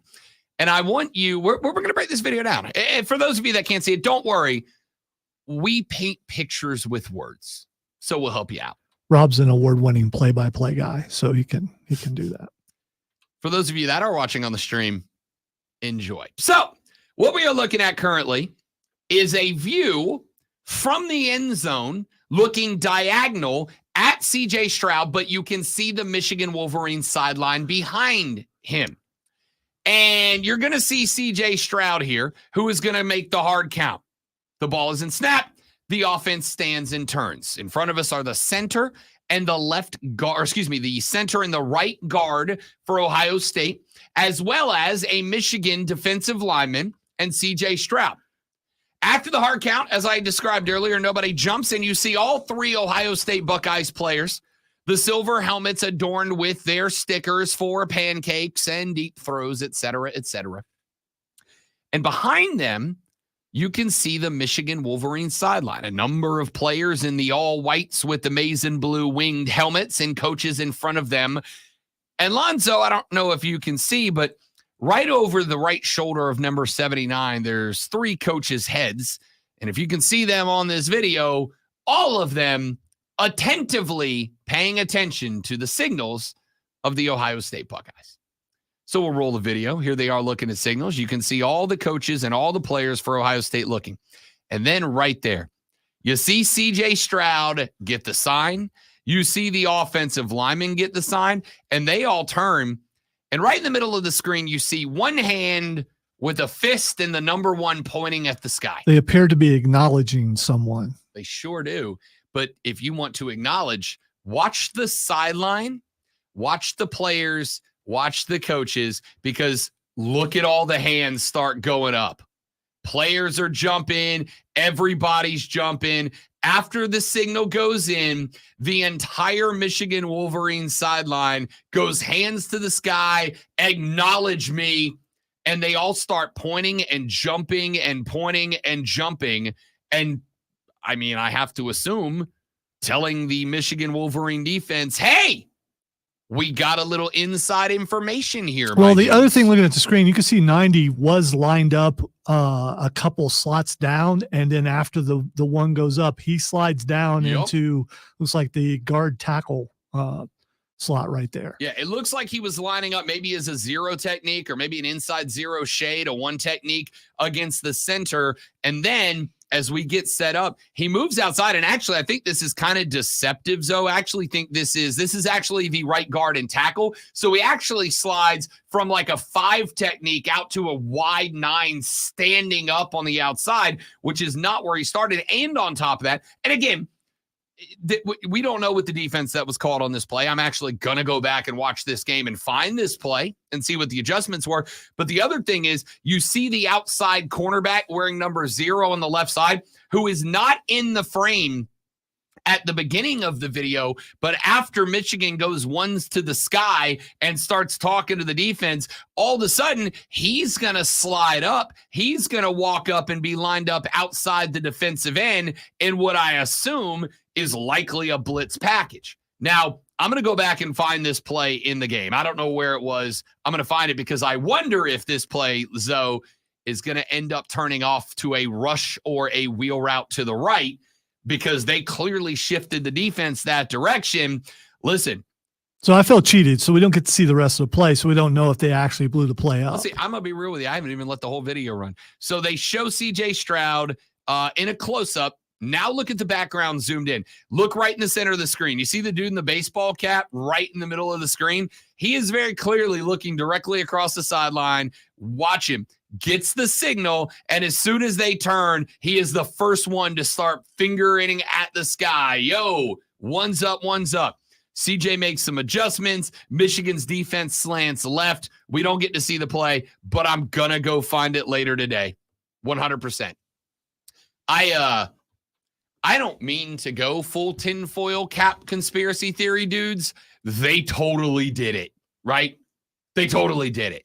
Now, there's a fun conversation that comes with this. They're not going to come out and accuse all of this without really having some evidence. This kind of thing doesn't drop unless there's major evidence. You can say, which some people were implying, well, Ohio State found something out and they just let it slip. No, this was the NCAA, right? They're the ones. Now, maybe you can blame Greg Schiano. It was him. He's the one who did it. I'm happy to. Yeah. My favorite part is I just learned something here. Great one. The guy in the baseball cap, the guy in the middle with the cap on, the guy who is looking across and goes fingers to the sky. Tell me it's Stallions, man. That is Connor Stallions. Wow. That is Connor Stallions. Isn't this interesting? Because we've heard him called what the whole time? He's a staffer. My dude was on the sideline with, by the way, the guy that he is next to with the headset on, defensive coordinator for the Michigan Wolverines. So the staffer who bought tickets to 11 other Big Ten teams over the course of 30 games in 3 years was standing next to the DC and gave him the old elbow after the signals went ones to the sky and Michigan adjusted their defense. Well, if you're interpreting sign language, you need to be next to the guy who needs to know what's being said. So that kind of makes sense. Yep. So let's be abundantly clear here, because there was a conversation going on X yesterday. There was a conversation going on X yesterday about this, where there was a tweet that went out from some Twitter account that said, "I'll be 100% honest and brave. I just don't think this is as big of a deal as folks are making it. An NCAA rule, sure, but man, scouting and stealing signs happens all the time. Michigan was just dumb in the way they went about doing it." I agree. My exact response was, I agree. And I used the metaphor of speeding on the interstate. We all do it. There are two types of people. There are three types of people. Old people who don't do the speed limit. And then there's the other two types of people. People who admit speeding on the interstate, and liars. We all do it. All right? We do. The question mark is the egregiousness of it. Doing 77 in a 70, nobody cares. Doing 107 in a 70, turns out you can tell the cop, "Oh, I play for the Saints." And they don't care. Olave. Looking at you, bro. It is not that Michigan stole signs. I've told you, I watch games. When they show a sideline cam, I try to steal signs in games that I have nothing to do with, just to see if I can figure out the puzzle. It is not that they did it. It's how they did it. It's the egregious nature in which they did it. So this is real interesting. I said it yesterday. I'll say it again today. The fact that they caught this dude at 30 games across 11 Big Ten teams and then have video of him on the sideline reading signals and giving them the defensive coordinator. Ooh. You can't allow them to be national champions. I don't know what you do to stop it. Honestly. But you cannot. It is a horrible look for all of college football if Michigan ends up winning a national championship. The NCAA is an organization that constantly tries to tell you, we do things the right way for the kids. We're a great, innocent, pure, or even though we know they're not, we're a pure organization that follows and enforces the law. By the way, if this you don't, strictly for entertainment here. Let's say maybe the guy, is it Emmer? Who's over NCAA? I forget who. Charlie Baker's the president right now. Baker. So Baker makes a call to the referees and says, "This is the week. They're playing Penn State. Drop the hammer. Got to do it. Yeah. Got to make sure they don't walk out of there with a win. That takes care of the problem." Just saying. Hey, Raps. Oh, we got what? You know what? I'm going to allow fun conspiracy theories on this one. Hell yeah. Let's get weird. Let's also take a break. We're back after this. I'm Rob. That's Lonzo. We are The Rob Brown Show. We are The Fan Upstate. All right, guys, got another live read right here. Stay right there. We'll be right back.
So, Wesley, I just want to address this really quick. Technically, by record, Diesel would be right. He also would be right if he were to say they were just as good, if not better, than Clemson. I'm doubting that was said, but should be said because similar records. So, but neither of those teams or any of the three of those teams are nearly as good as the Furman Paladins, who are the best college football team in all of the state of South Carolina.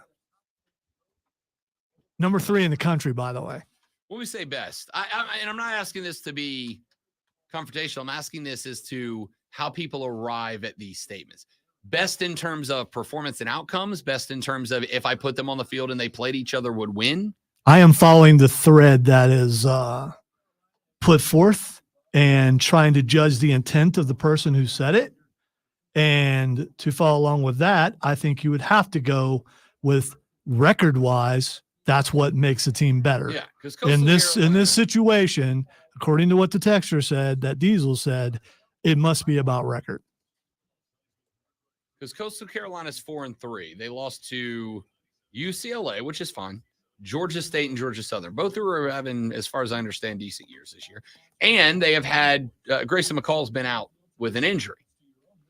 I think even they still don't, Stephen. Go ahead. I think even with Grayson McCall, if I put Coastal Carolina on the field with South Carolina wins by 2 touchdowns. Right? Is that fair? South Carolina beat Furman. So Yeah. if you want to go transitive, then yeah. Probably.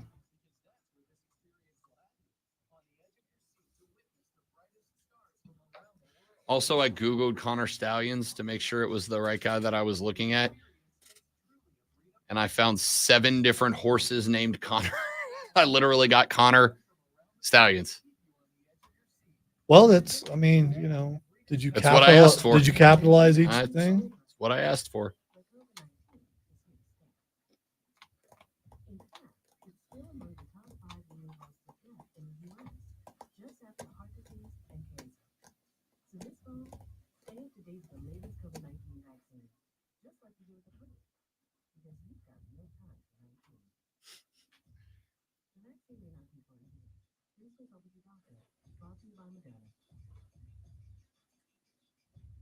Attention taxpayers. If you or your business owe the IRS back taxes or have years of unfiled tax returns, the IRS has green-lighted billions of dollars in tax relief to those facing financial hardship through its tax relief initiatives. If you have a delinquent tax... No, I think David Tepper decided he wanted Bryce Young and followed the narrative that was in the media at the time, where suddenly CJ Stroud dropped because of his bad score, which obviously translated into football and is why CJ Stroud is the worst quarterback in the NFL, right? Because according to the media at the time, paraphrasing, he was not going to be good in the NFL. But he's managed to do really well, all things considered, with Houston. And we'll see what happens Sunday. Before the season started, if you looked at the teams that the Panthers played, this was automatically a W for the Panthers. It is not that. I don't know what the odds are, but it wouldn't shock me if Houston is favored. Because they should be.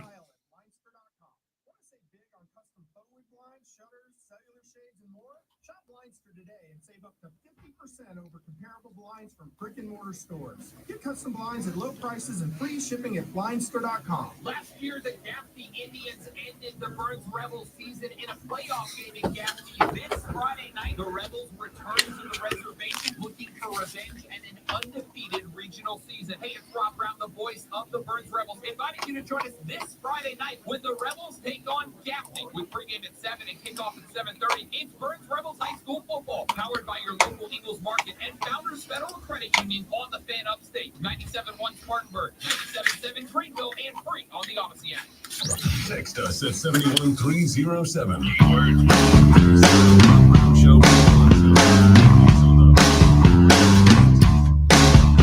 It is the Rob Brown Show. It is lovely to have you here along for the ride. Rob and Lonzo over there on a beautiful upstate Wednesday morning inside the final half hour-ish of the show. Numbers are hard. Get off me. It is what it is.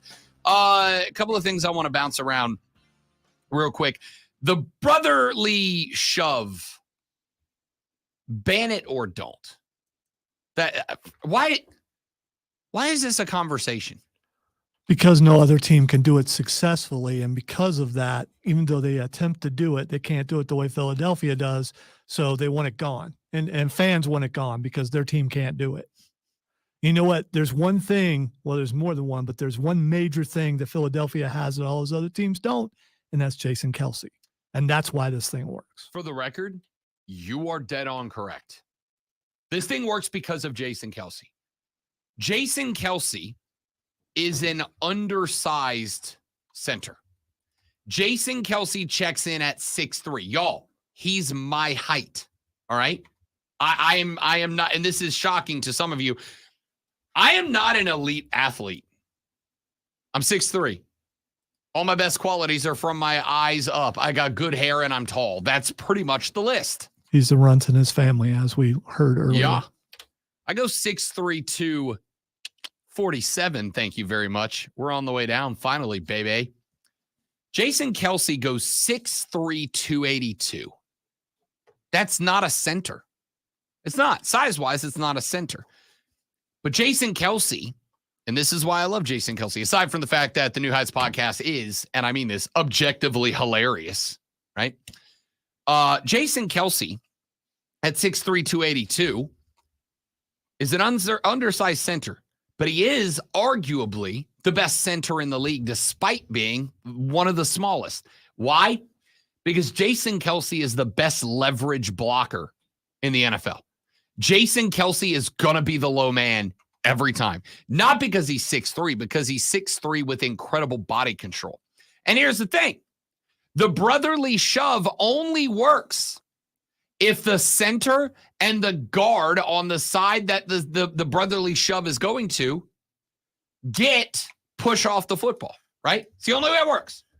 If there's a stalemate there, a stalemate? If you have a stallmate, that's some. You need to talk to HR. That will also get your rest stop closed down. If there's a stalemate there, the brotherly shove doesn't work. Now, there is another reason it works, is because Jalen Hurts is a freak. Jalen Hurts squats 600 pounds. Let me say that again. Jalen Hurts squats 600 pounds. See, that's all well and good, but the shove comes from someone being behind him, right? So the guy's behind, it just means that he's sturdy enough in a well-built way that he can handle someone larger than him coming behind him and shoving him through people who are also larger than him. Yeah. You have stacked on the brotherly shove Jason Kelce, the best leverage blocker in the NFL. Jalen Hurts, a quarterback who can squat 600 pounds, and at least one running back behind him, regardless of which one is in the formation there. And all three of those guys are pushing against one spot on the defensive line. And of course, there's also the fact that if you line up and go shove, and the defense decides, well, we're just going to send 7 guys at the center. All right, toss out to the outside, beat them to the edge. That's great. The play's impossible to defend, right? And everybody's saying, oh, you got to ban it. You got to ban it. You got to ban it. Texter says you shouldn't be able to push the pile. You can't push the pile in any other situation. Yeah, but they changed the rule. It used to be that way. They changed the rule, so Philadelphia is taking advantage of the rule. That is 100% correct. And for the record, that's true in college football as well. Okay? A few years back, they changed that rule. They changed that rule effectively because you had running backs that weren't idiots, and they would push the quarterback, but they would do it in a way that it appeared that they were taking a run fake in order to sell that they had the ball, or they would kind of bump and push the quarterback while coming off the side to claim it was a block. And what ended up happening is referees were either overcalling or not calling the push from behind. And people were getting mad, and they were going, look, we don't know how to officiate this. Guys are doing a wonderful job of doing a push, but playing it off in a way that we can't flag them because it may very well be unintentional. So the NFL and college football changed that rule. They said, okay, there's no way to officiate this properly. So we're going to take that rule off the table. So you can do it. And that's what this fight is about. Because there are other teams that have tried the brotherly shove so far, and they haven't worked. The LA Chargers have called it at one point. The Green Bay Packers called it this year. The New England Patriots have called it this year. None of them have been successful. And, oh, by the way, the New York Giants called it and got 2 players hurt. 2 dose. Trying the brotherly shove. Not only can other people can't do it, other people can't even try it without hurting players on their own team. If you would like to do a brotherly shove, NFL teams, you can. All you have to do, though, is find the perfect leverage blocking center. Find a quarterback who can squat 600 pounds. And find a running back who can do the same, and you too can run the brotherly shove. There are only a couple quarterbacks in the league that would fit that profile and be able to do it. And one of them, I think, is Lamar Jackson, but he doesn't have to do that because he's so fast. He'll just run around the edge. I mean, who else is built in that way? Maybe Kirk Cousins could do it. I don't know. You think Kirk's squatting 600? I can't imagine. Mentally he is, because he puts that thing on his head and it stimulates. I don't know if you watched that part, but yeah. I'm not gonna lie, I didn't finish. Steven says Stroud could do it. I don't think so. I don't think he's not built that way. I mean, he's tall and everything. I think you've got to be. I think you got to be compact too.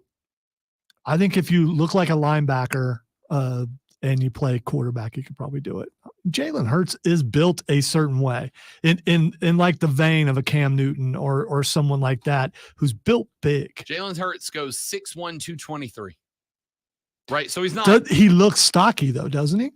He does look stocky for a quick quarterback. So you can line up like 5, 6'1", 2, whatever you just said, people, and none of them would look exactly the same. He goes 6'2", 232. What's Patrick Mahomes' height weight? 6'4", 200. 6'2", 225. He's the same size. Oh, okay. But they are built right entirely different, right? Mahomes is not built stocky. He is built thin, lean, whereas Jalen Hurts is built like again, I'm not sitting here saying that he looks like a linebacker, but he looks like a guy who you can trust the contact run. All right, here's terms that I would get. Mahomes is built like Spider-Man, whereas Jalen Hurts is built like Venom. I mean, if you looked at them side by side. I like that. Let's see. What's Lamar Jackson's height and weight? Lamar Jackson goes 6'2", 216.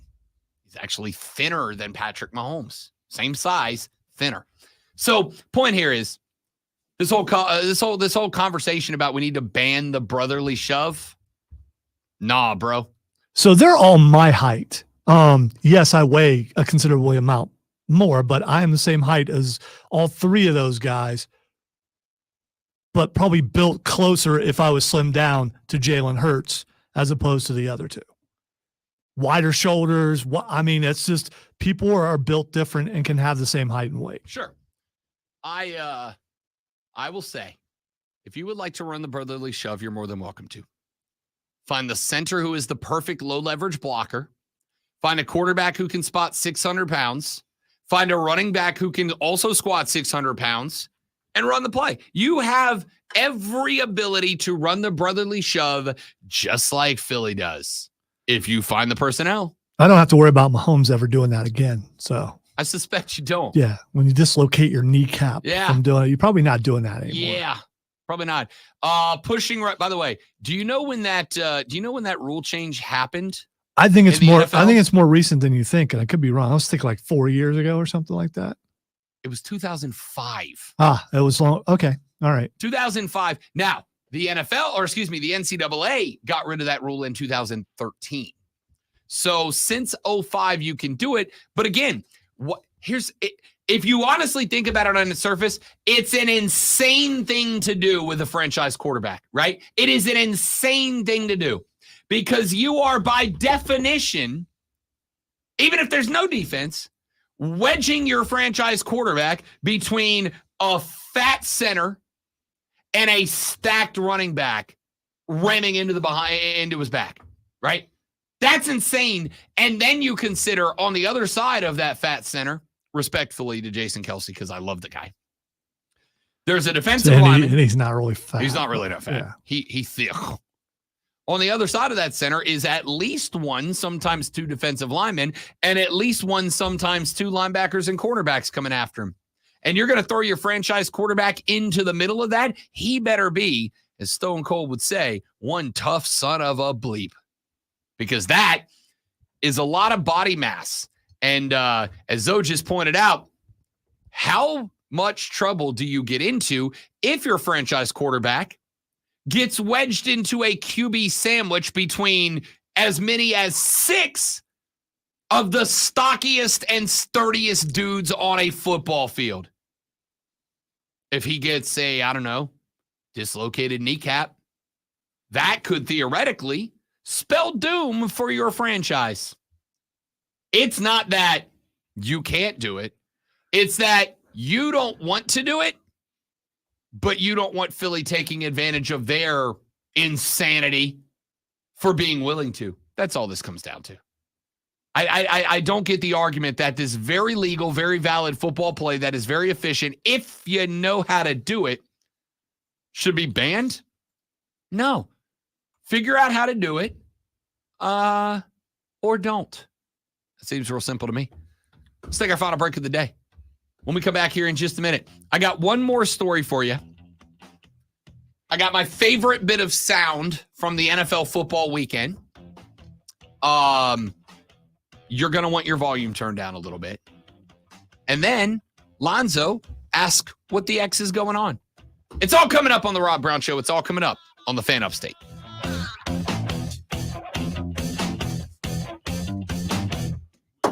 What is the sound? Last time I checked, there wasn't anything new in there. I threw it in there right before the show. Okay. It is, oh no, did it not go in? Did I not save it? I bet I saved it in the wrong spot. Crap. Hang on.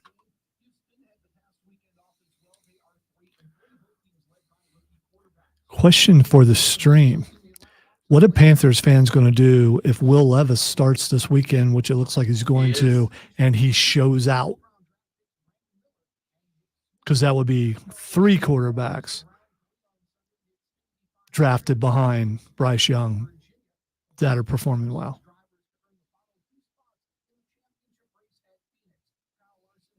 It was in there. I just didn't put a number out. Okay. So starts with a J? Yes. Okay. Now it starts with a 4. I just renamed it. Well, it doesn't matter. I got the You know right what? name. Hang on, stream. We'll be right back. I'm going to get the Lonzo seal of approval for this. I didn't think about that.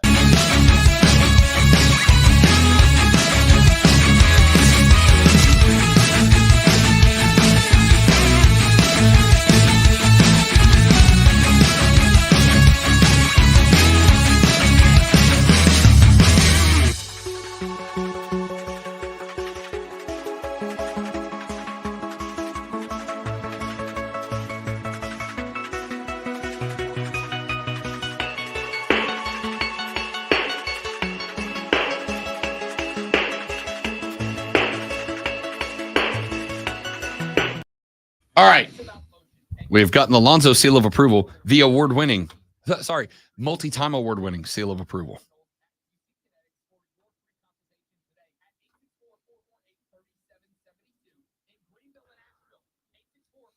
How long does it take, Jacob, before you can figure that out? 3 seasons? 2 seasons? I mean, as bad as the Panthers have looked this year, I wouldn't say he's a bust because there's no way. Sample size is way too small. And I use that word because it's necessary, not as a joke.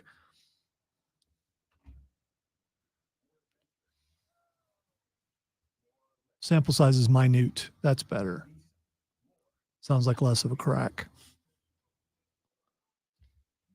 2 seasons in, or even a season and a half, there's no improvement from him.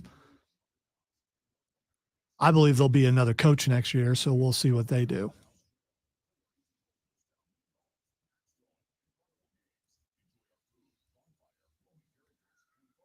Panthers are my favorite NFC team. I don't know that I go watch them play right now because I'll just come out of there frustrated. And going to an NFL game is a lot about the atmosphere and having fun and being in the stadium and all that kind of stuff. But if you know you're going and you're just going to be frustrated by what you see on the field, I'd rather just do it at home.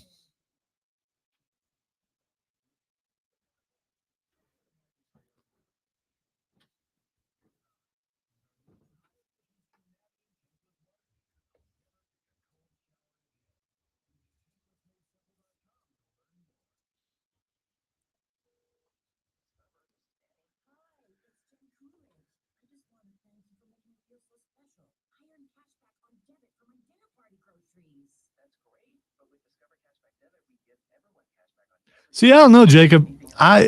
We were given the impression by, oh, he's so smart. This is going to be, he's correcting the coaches and all that kind of stuff. It was implied that he would be better than what he is right now. And the team around him is not that good either. The defense definitely not. I mean, the defense has dropped off so much compared to last year. And there are other things. The running game has dropped off. I mean, a lot of it's not his fault. But you see C.J. Stroud, who wasn't picked to do anything. Same with Anthony Richardson when he was in there playing after what the Colts did with Jeff Saturday. I mean, all bad situations, but you're seeing other quarterbacks come in and do well, and you're seeing him not. He's had like 3 good series. They look really good. You have 30 seconds. CJ Stroud and Anthony Richardson are Mortal Kombat. Bryce Young is Skyrim. Which of those 2 games has a steeper learning curve but provides you with vastly more value? He knows what one of my favorite games of all time is, so I'm going to be skewed towards a certain way, and this is like asking a certain political party questions about their party that you know they're going to answer a certain way. And I just don't have enough time to follow through with this analogy because it just we're to the liner where it's time to go back. That was good work. That was excellent work. Mastercraft.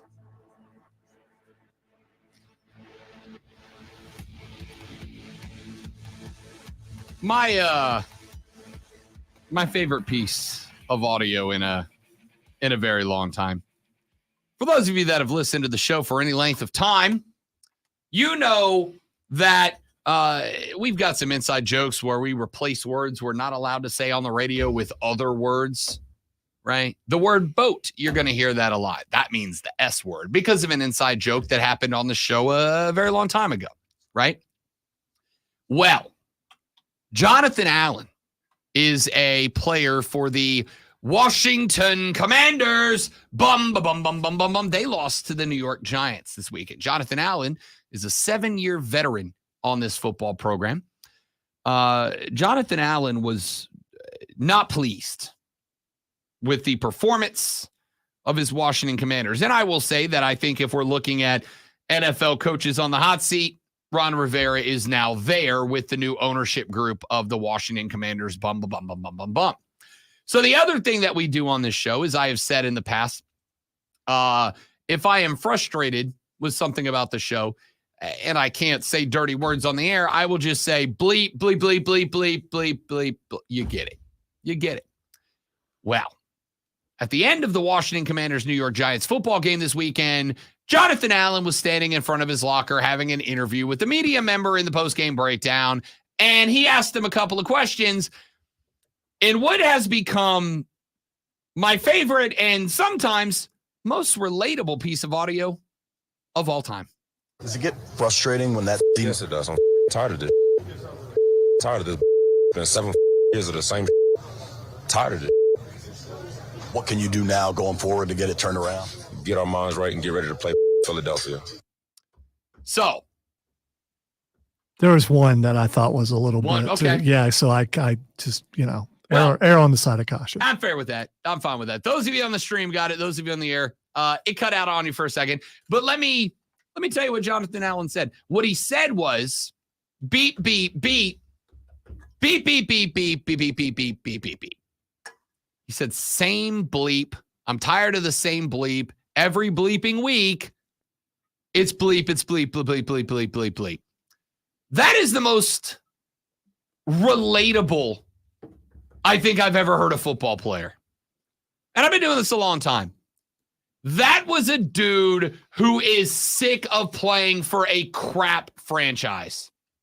And the Washington Commanders have not been good for a very long time. Now, I hope for the sake of Jonathan Allen's sanity, apparently, that this gets turned around. I hope for the sake of his mental health and well-being that Josh Harris, the new ownership of the Commanders, fixes this.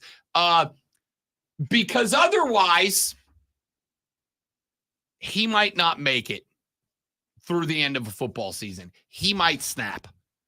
That was intense from Jonathan Allen. And again, I will tell you, you know who my favorite football players are? Performance aside, my favorite football players are the ones that are relatable. They're just dudes. They're just themselves. I'm a Saints fan. Cam Jordan is one of them because he's just a dork. Jamal Williams, running back. I've showed Lonzo this cat. This is the dude that showed up to camp in a Pikachu hat with an anime face visor across his helmet. Why? Because he's a giant nerd and he doesn't care what you say. And also he's totally jacked. And if you say something to his face, he'll probably kick your rear end as well. Okay? I love the dudes that are the dudes. Travis Kelce is one of my favorite football players. Why? Because Taylor Swift's boyfriend is just unapologetically himself. Because some touchdowns, he's very frustrated and he punts a ball into low Earth orbit. Other touchdowns, he turns around and he hits the Dougie. And then he does his New Heights podcast with his brother, who I also love because he's a big dork. They told the story the other day that last year, Jason's wife was set to give birth like 2 weeks before the Eagles were in the Super Bowl against the Chiefs. And Jason told the story that he wanted his wife to give birth to their baby daughter at the Super Bowl. Why? So that he could name his daughter Super because she was born at the Super Bowl. But then he said, I'm glad that didn't happen because we lost. And my daughter would be named for a Super Bowl that we lost. Oh, okay. Okay, this is according to Awful Announcing. Big fan, by the way. Chris Russo backs out of retirement promise with help of Howard Stern, will wear a Diamonds back bikini instead. Do we accept that? That man's like 70 That's years just pretty. old. That's pretty bad, man. We don't know if it's a thong. We don't know if it's a one piece, but it's a bikini. So I mean, you know. He is 64. All right, and for a 64-year-old, Mad Dog's in shape, right? He's in pretty good shape, if we're being honest. For those of you that didn't hear the story, yes, I am pushing everything else to the background to talk about this and said, sorry, Jason and Travis, I love you. Mad Dog Russo said that if the Diamondbacks won back-to-back games in the NLCS and took Game 7, that he would retire on the spot. He doesn't want to do that because he makes a lot of money. Shocking, I know. So yesterday, of course, everybody started piling in. This morning, the Arizona Diamondbacks, who, by the way, their Twitter bio is, Lonzo, and I quote, just embrace the chaos, baby. That's a professional ball club. That's their motto. By the way, Stephen on the stream, no, I don't know anything about wearing bikinis. Dresses, that's a totally different story. Yes. Flower pattern. No context needed. Very stylish. No context needed. Leave it right there. And burnt later. So Mad Dog said, if the Diamondbacks win 2 in a row, I'll retire on the spot. And the Diamondbacks this morning tweeted Mad Dog Russo, who is, by the way, love him or not, huge voice in the baseball world, enormous voice in the baseball world. They tweeted him this morning and said, hey, when should we block off our calendar to come to your retirement celebration? So Mad Dog had to backtrack that. And so he has decided, instead of retiring, did he do this on Stern's show? Do you know? I just saw that it was tweeted, and I've went away from it, so I would have to find. I got it right my way here. Back.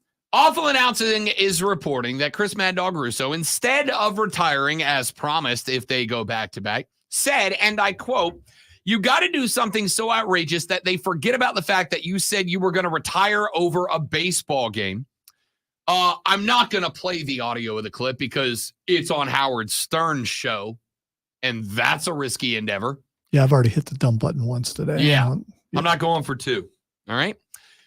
Monday afternoon, Russo attempted to emphasize his doubt of the Diamondbacks by claiming he would retire from his SiriusXM radio show if they overcome their 3-2 NLCS deficit against the Phillies. And after the Diamondbacks forced the Game 7, Russo doubled down on his wager yesterday, saying, quote, "I stand by my promise," end quote. After the Diamondbacks won Game 7, sending Russo into not retirement, he went on the Howard Stern show this morning and admitted that he doesn't want to retire.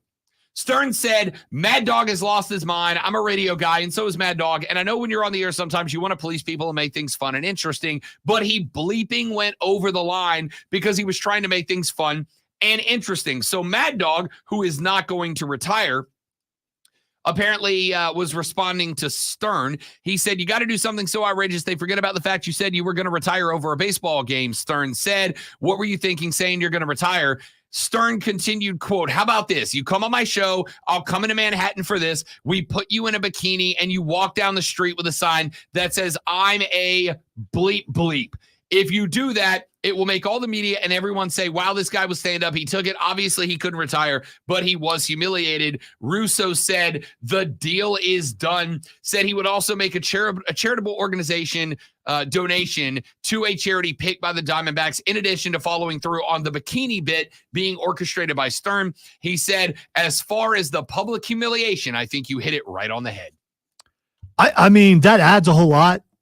Well, you've been to New York. I haven't, but I've seen it in film and TV, and it looks like that would be not a place you would want to do that in. No, it's the perfect place because Yeah. you're not going to catch a stray eye. People are going to be like, "Oh, okay. It's another crazy." All right. It would make more to me if he came to Greenville and did it in downtown Greenville. All right, I got to tell you, it doesn't work for me because you threw it out there. You need to follow up on what you said you would do. Yeah, it's like taking a lesser punishment because it is. Yeah, it's It is. It is welching on a bet, right? This is why you've never heard Rob Brown say, "If this game doesn't go this way, I'll quit." Because I won't, because that's dumb. He's one of those guys that people either love him or hate him. So the people who hate him, not going to make him hate him any worse. You can only hate someone so much, I think. I don't know. I've met some people. Hey, let's do this for just a second. And now, the Rob Brown Show presents Twitter. All right, time to ask Rob what the X is going on. The first thing that's Xing, is Brady Quinn.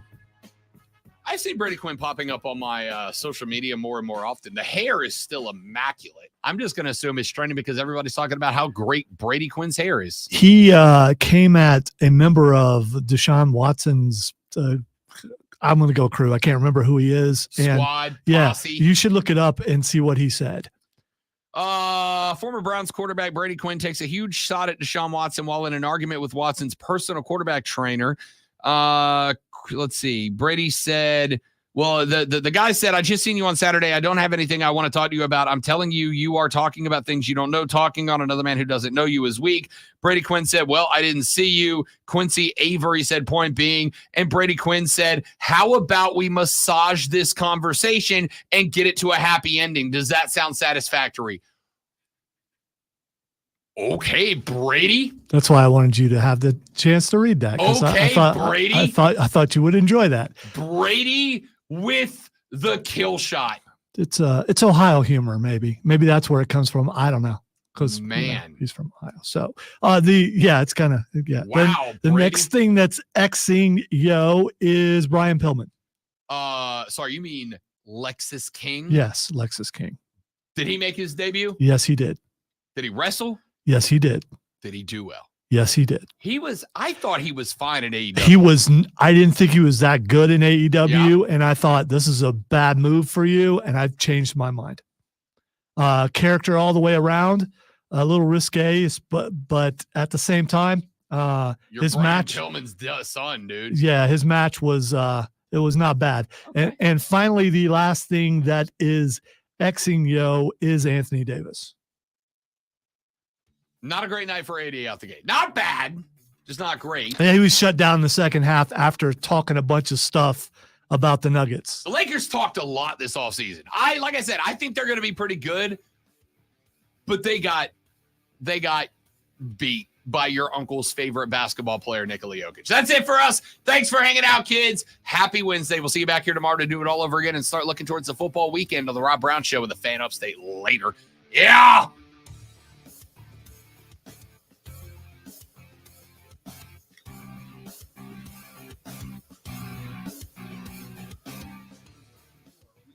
Oh. Okay. Good show, everybody. Thanks for hanging out. You're all stellar people. See you tomorrow. Goodbye.